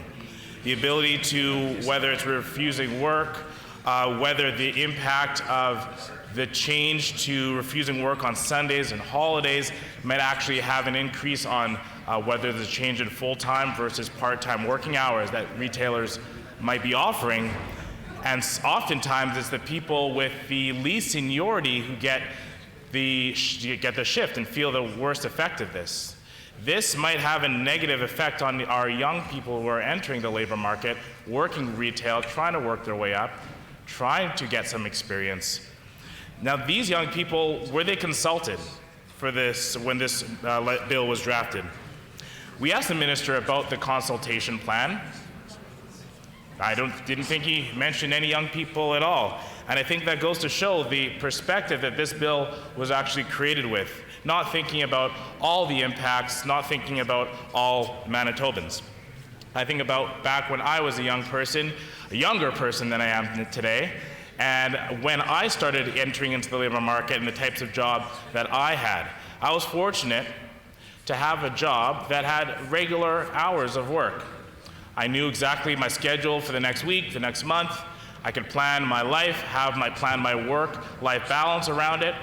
That helped me go to school while I worked, get educated while I worked, have a family life and volunteer, give back to my community, all while I was working and as a young person.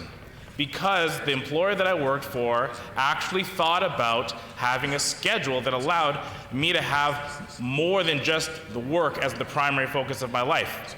School, volunteerism, family life, religion were all important aspects of me. And this bill, Bill 2, tries to make an attempt to allow workers to take the time off that they need on Sundays, but it doesn't go far enough. You know, young people have requirements in their lives that are not considered in Bill 2. And frankly, I think that it's a disservice to them to have not even been consulted by this government when this bill was considered. Now, I did start with young people, Mr. Deputy Speaker, but that is not the only group that I think had a lack of consultation when this bill was written. It has been mentioned before, but I do think it is worth mentioning again. Specifically, talking about my own experience as a black person, I think that it is often black people, people from ethnocultural groups, racialized communities, who are often working in retail sectors where they feel the pressure to come to work from their employees on certain days and on certain times. Now, this bill says that it's giving them the right to refuse work on the holidays, and the first aspect of that, I'll say, is that I want to make sure that minority groups were actually consulted to see how this would personally affect them, to whether they would want to see this like this or written a little bit differently, so that it gives them the flexibility to actually maybe choose the day off that would allow them, as in the minister's words, give them a day of rest, as the minister chooses to put it. Were they consulted in which day of rest they would want? I mean, there's 7 days of the week. Did he pick Sunday out of the hat, or is this just based on previous legislations and without consulting what would be the best for the current modern society that we're living in 2020? The other aspect of this that I want to touch on is the actual religious aspect of the various groups and races and peoples that are living here in Manitoba. Again, as has been said by other members speaking for this bill, Sunday is not always the day that people need for rest, right? If it is for rest and observing religious events and ceremonies, services, Sunday is the day that only a certain group of people are looking for their day of rest, as the minister says. Some groups it's Saturdays, some groups it's Fridays, and perhaps others it's others' day of the week. But again, there was a complete lack of consultation with anyone who might be representing any of those other groups that the minister has failed to consider. And I think that is not just something that we've seen with this bill too, but it has been a pattern with this government, this failure to consult with other groups, especially groups that might have a different perspectives on the way our world and our province of Manitoba should work. These varying perspectives, Mr. Deputy Speaker, are, in my opinion, what make Manitoba such a special place to live. And I'd like to say that these varying positions are what make Manitoba strong. This bill is so isolated that it really does alienate so many groups and make them feel that not only is their way of life less important, in fact, that it is not important and that it is not respected by this government and that it is not equal to the other people of this province. Now, I know that people in this chamber believe in equality. I know that people on this house, on our side of the house, not only believe in equality, but take action to put actionable items to live equality. And I've seen so many times, again and again, that there are systemic bills and laws that will propagate inequality in our society. And this is an example of a time where a bill with a good idea, a good purpose, is only looked at through one lens, through one way of thinking, one perspective, one historical background. And as a result, what comes out of it on the other side, Mr. Deputy Speaker, is a bill that is not representative of the greater and the larger Manitoban community, right? We've heard this time and time again. And we've seen legislation like this, not only in this jurisdiction, but in several jurisdictions right across the country. Bills come up, hey, that'll be a great idea. This will help so many people in my community. But did we ask any minority groups how that bill would affect their lives? Did we ask any newcomers to Canada how the bill would affect their lives? Women, did we ask them how it would affect their lives? Did we ask the LGBT community how it would affect their lives? There are so many groups, Mr. Deputy Speaker, that that this government has had the failure of consultation with to really improve and enhance this bill.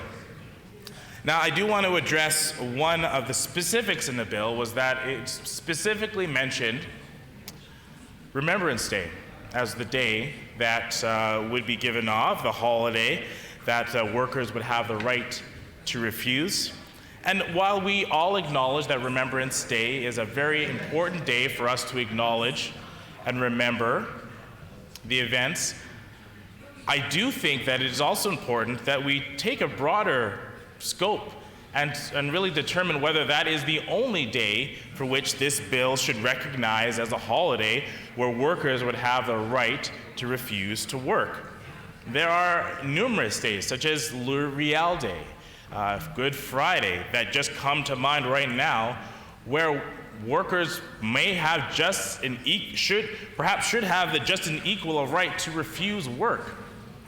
Now, those days, when brought up in question by the minister skillfully avoided answering the specifics around whether those days should also be included in this bill. Was it skillful?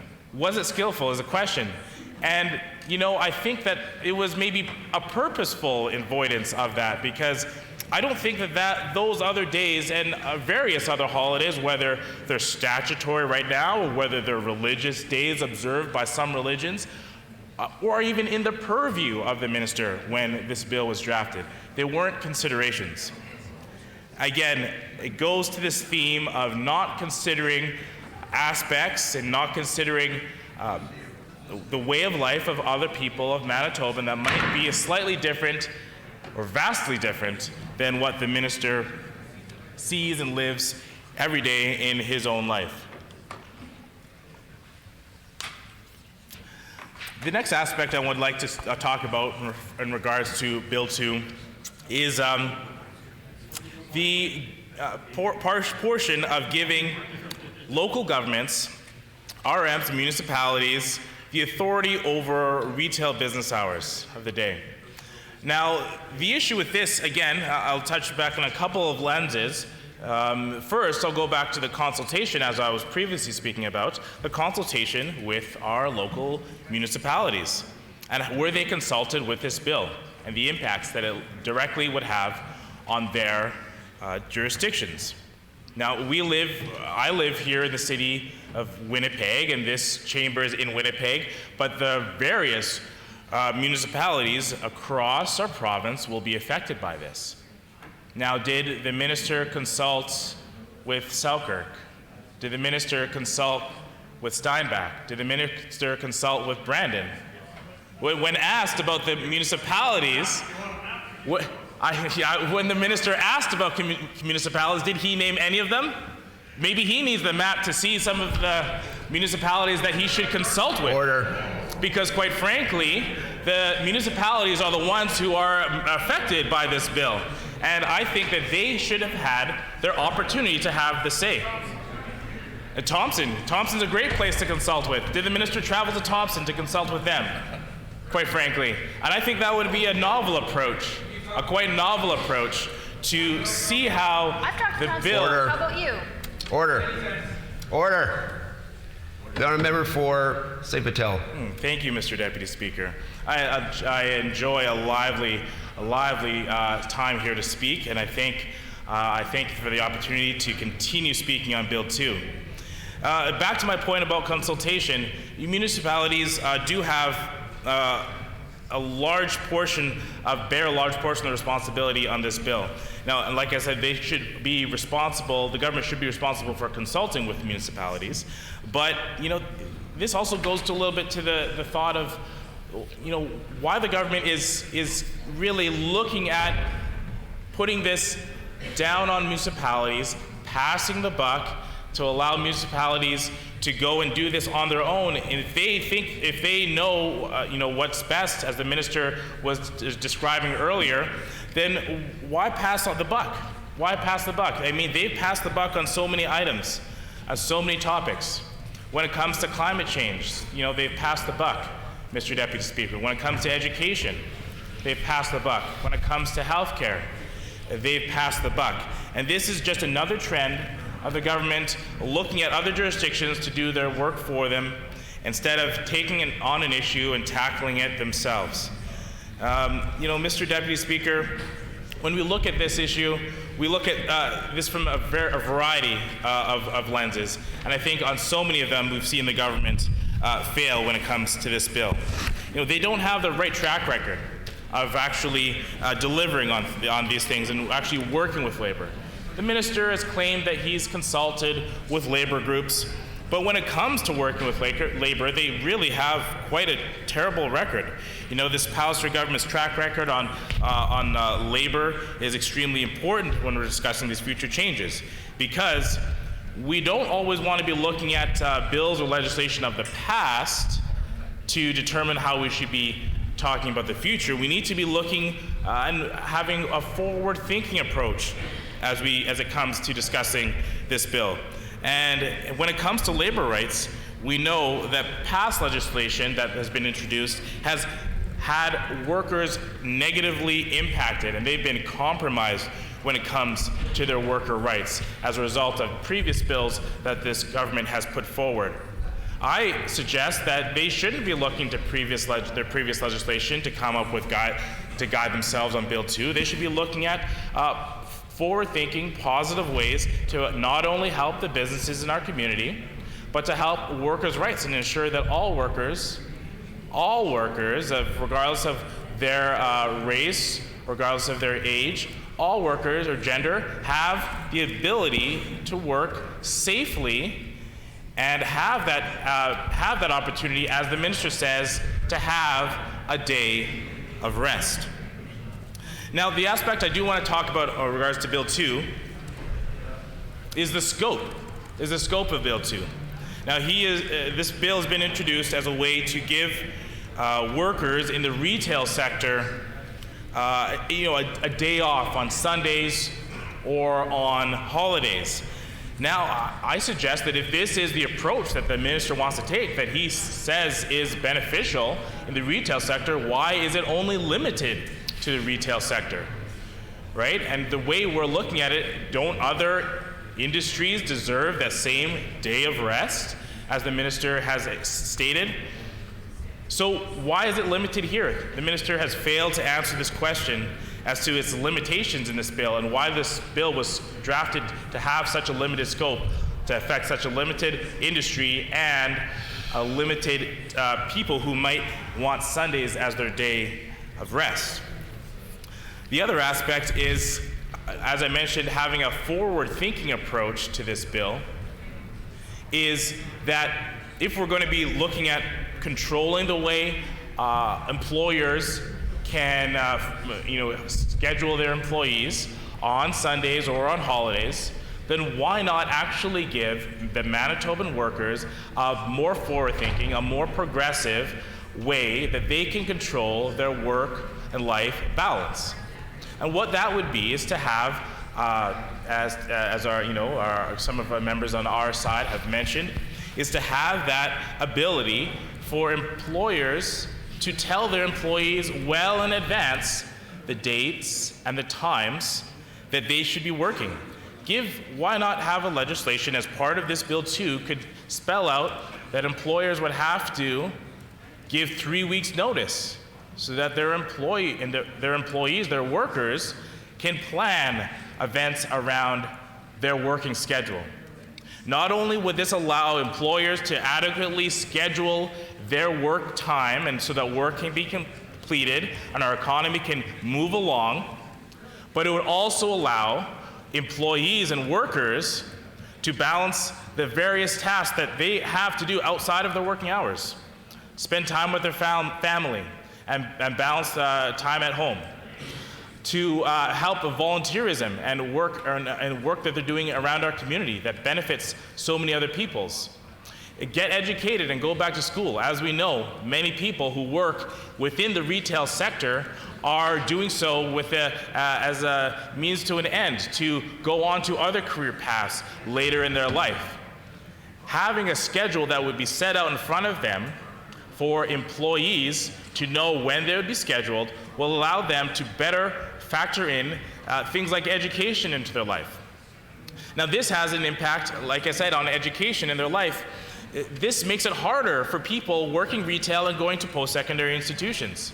If you're trying to juggle classes at the university here in Winnipeg while working a retail sector job, and your employer tells you that you have to work on a day, 2 days with a 2 days notice, how does that affect you trying to make it to class at the end of the week?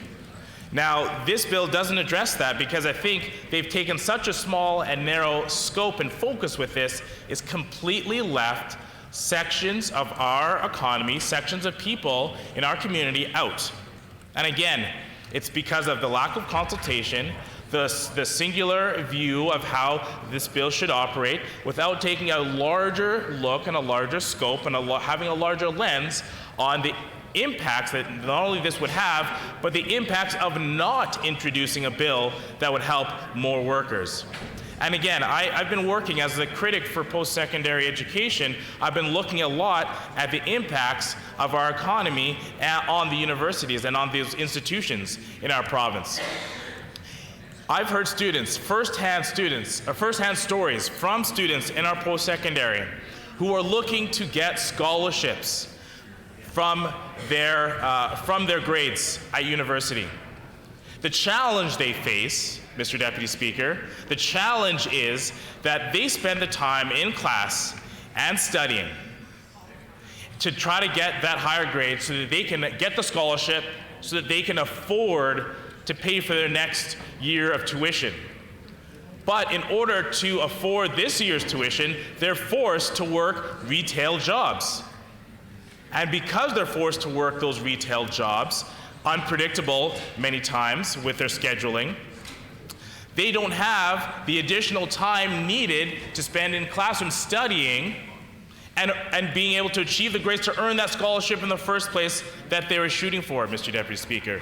This is the cyclical cycle that students are facing every day, every month, every year, because of the challenges that are out there with not only higher tuition costs in education, but also perilous work environments, and the increasing flexibility and instability of work. And we're seeing in the instability and irregularity of the retail sector scheduling hours. So, Mr. Deputy Speaker, there are so many challenges that a comprehensive bill could address within our retail market that would have positive ripple effects not only throughout our economy in Manitoba, but throughout our education, our post-secondary education system, and most importantly, it would have positive effects in so many individual workers' lives and allow them to not only have time to do other important things in their life, but also give them the peace of mind where they could accomplish so much more in their lives without the stress of being called in to work suddenly without notice. So I've been looking at this again from the post-secondary lens, which I think is an important way to framework to look at this bill. And I do want to shift now to the economic development lens and economic growth lens. Earlier, I did ask the minister if he had done any research or studies to see what economic impact this bill would actually have. Now, as it is described here, it gives workers rights to refuse work on Sundays or holidays. Now, if you can imagine workers on Sundays not refusing to work, now the employer has a responsibility to backfill in those hours. Now, who's going to be backfilling in those hours? Is this going to cause a shift in the way some people are scheduled, where they'll always have to be working Sundays because of some people's choice to refuse to work on Sundays? Now, is this a consequence that the minister has considered? Well, he hasn't addressed it. Again, another gap in this bill that the government has presented for Manitoba. In addition to that, is it going to increase the part-time workers in our province who might only be required to work on Sundays and fill in the gap for some of the people who would refuse to work? That part-time work, is it going to be creating another unstable job situation for an individual in our economy? And I would argue that it's quite possible it could. And I think that that's not the approach that any economic development plan should be promoting. We should be promoting high-paying, full-time jobs for people in our economy, so that they can get ahead through the work that they're doing, and not just a part-time shift here for one retail employee who's also doubling as a retail employee covering another part-time shift over here. Meanwhile, they all have to go to school. Meanwhile, they've got a family that they're trying to keep. These are the sorts of concerns that real Manitobans have, everyday Manitobans have. And I think those concerns are actually amplified and are actually exaggerated in minority groups in our province. If you look at many minority groups, again, those minority groups who were not consulted for this bill, they see more likelihood of working in the retail sector than in non-minority groups. They see a higher likelihood of working in jobs with precarious work hours.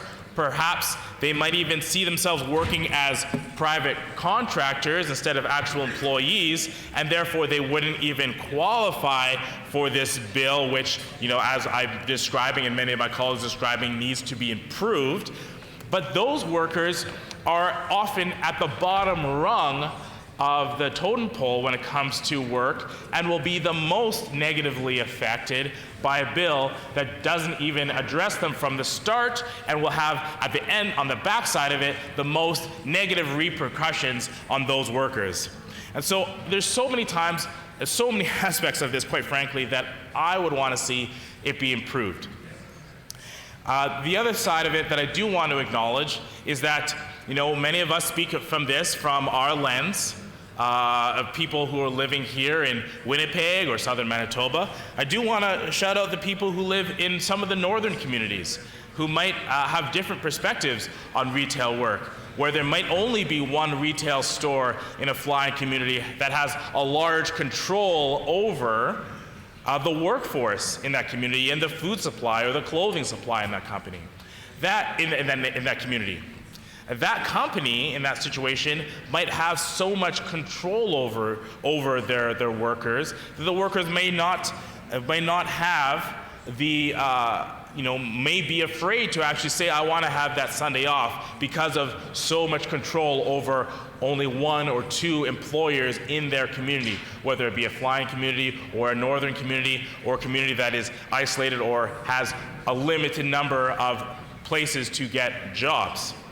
So if you get one of those few jobs in your community and you tell your employer, I'm going to refuse to work on Sunday, I don't want that employee, that worker, to face repercussions.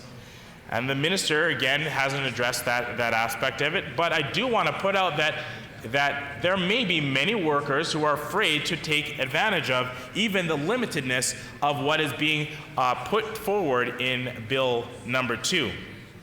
Now, there are so many aspects in our economy that could have ripple effects, and the minister has not addressed those ripple effects. Will this bill change any of our unemployment rates that we're seeing in our economy? Right? Will it change the ratio between our full-time or part-time employees in our economy? Right? Like, these are aspects where, you might want to do a little bit of due diligence and work and show your work. If you're doing a math problem and you're in school, you just write the answer down. The teacher's going to ask you to show your work. And I'd like the government to show their work on this as well, so that they can actually show Manitobans whether this bill will actually have a positive or a negative effect on their lives. Now, just in the brief time that I have left, I see I've got a few minutes left, I would like to talk a little bit about just how the larger economic sense of some of the aspects that we're seeing in Bill 2. I think we've seen in the past some we probably all heard the headlines about certain grocers and retailers that were showed some confusion around being open or not open on holidays. And I do want to address the fact that legislation shouldn't be brought up because of one headline or just two headlines or things that happen. That might spark the idea, and that's fine. When there's a problem, we should look at ways to address it. However, if you're drafting a bill that's going to go into law for over 1 million people in the province of Manitoba, it would be the best way to actually find the best solutions to help the most amount of people. Now, we spend time debating issues in this House, and I think that it is great that we have a democratic system where we can debate issues. But if the issues put in front of us haven't had the scope to look at how it'll benefit all Manitobans, then I would really wish the authors and the people introducing this bill would go back and write a bill that would help the most impact the most people in Manitoba positively.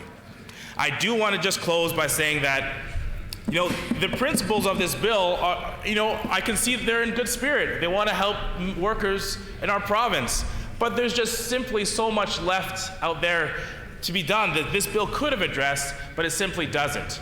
And for that reason, it's just taken me so much time just to even articulate some of the areas where this bill could be improved.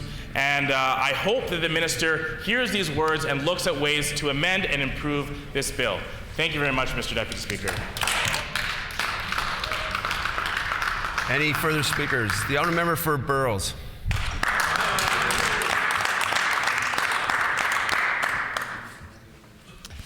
I would like to say welcome back to the House. Welcome back. And hope that you had a wonderful January and fabulous February. Talking about Bill 2, a lot has been said recently by honourable members in this House. It talks about retail businesses and retail workers, and it gives retail workers the right to refuse to work on holidays and on Sundays. Basically, when you look at the businesses, basically businesses build our community, businesses build our province, and the workers build the businesses. So when we talk about Manitobans, Manitobans means business owners, retail business owners, small business owners, workers of every kind, part-time workers, full-time workers, student workers, especially international student workers. So all these categories have different priorities and different problems. Whenever we put forward a bill that impacts a diverse kind of people, then we need to understand what diversity means. So this bill is very important, and I'm thankful to the minister and all the contributors who have debated on this bill. Whenever we talk about the retail workers, majority of the retail workers consists of students and the people who started their life, the young people and new Canadians. So they are already struggling to establish their lives, and they need a lot of support from the system, from the government, from the businesses, from the employers. So we need to look at them and look at the system through a lens that is very important and that looks at everyone equally. We cannot afford to exclude a particular segment of the society just because we failed to understand what diversity means. When we just talk about diversity, diversity is not about just learning how to spell this word. It's about actually learning what diversity means. And we need to empathize. We need to think about those people who have just started their careers and they are facing so many challenges. They are facing economic challenges, financial challenges. Some of the new Canadians, they are facing cultural shocks, homesickness, and all that. So whenever we talk about their problems, we need to understand actually all the diverse cultures, their values, their religions, their ethnicity, and their language, their food, and so on. So let's talk about Manitoba. Manitoba is not a single-colored province. It's a multicolored province, and we know that Manitoba is home to so many people from various parts of the world. And there is gender diversity in Manitoba, there is language diversity in Manitoba, there is food diversity in Manitoba, there's ethnic diversity in Manitoba. And when we look at the policy makers, or when we look at the institutions who impact how this province should be run, we need to look at how diverse they are. When we look at the legislature, we need to look at how diverse our legislature is. When we look at our schools and school staff, we need to realize that does that school represent or reflect the diversity in the population of that area, and same applies with the businesses. When you talk about banks, when you talk about any small businesses or shopping outlets and shopping malls, we need to think, does the staff and business ownership reflect the actual diversity that Manitoba has? When we talk about this bill too, it unfortunately does not consider the diversity that Manitoba has. It talks about Sundays and Remembrance Day, but not all Manitobans take Sundays and Remembrance Day as important as it could be to some other Manitobans. That doesn't mean that Sundays and Remembrance Day is not important. That means that there are other days which are important to other people in this province. For example, it has been already said that our Muslim brothers, Fridays are important to them. Similarly for Christians, Saturdays are important to them. If I talk about people from East India in this province, there are so many religions that people belong to from East India, particularly Punjab.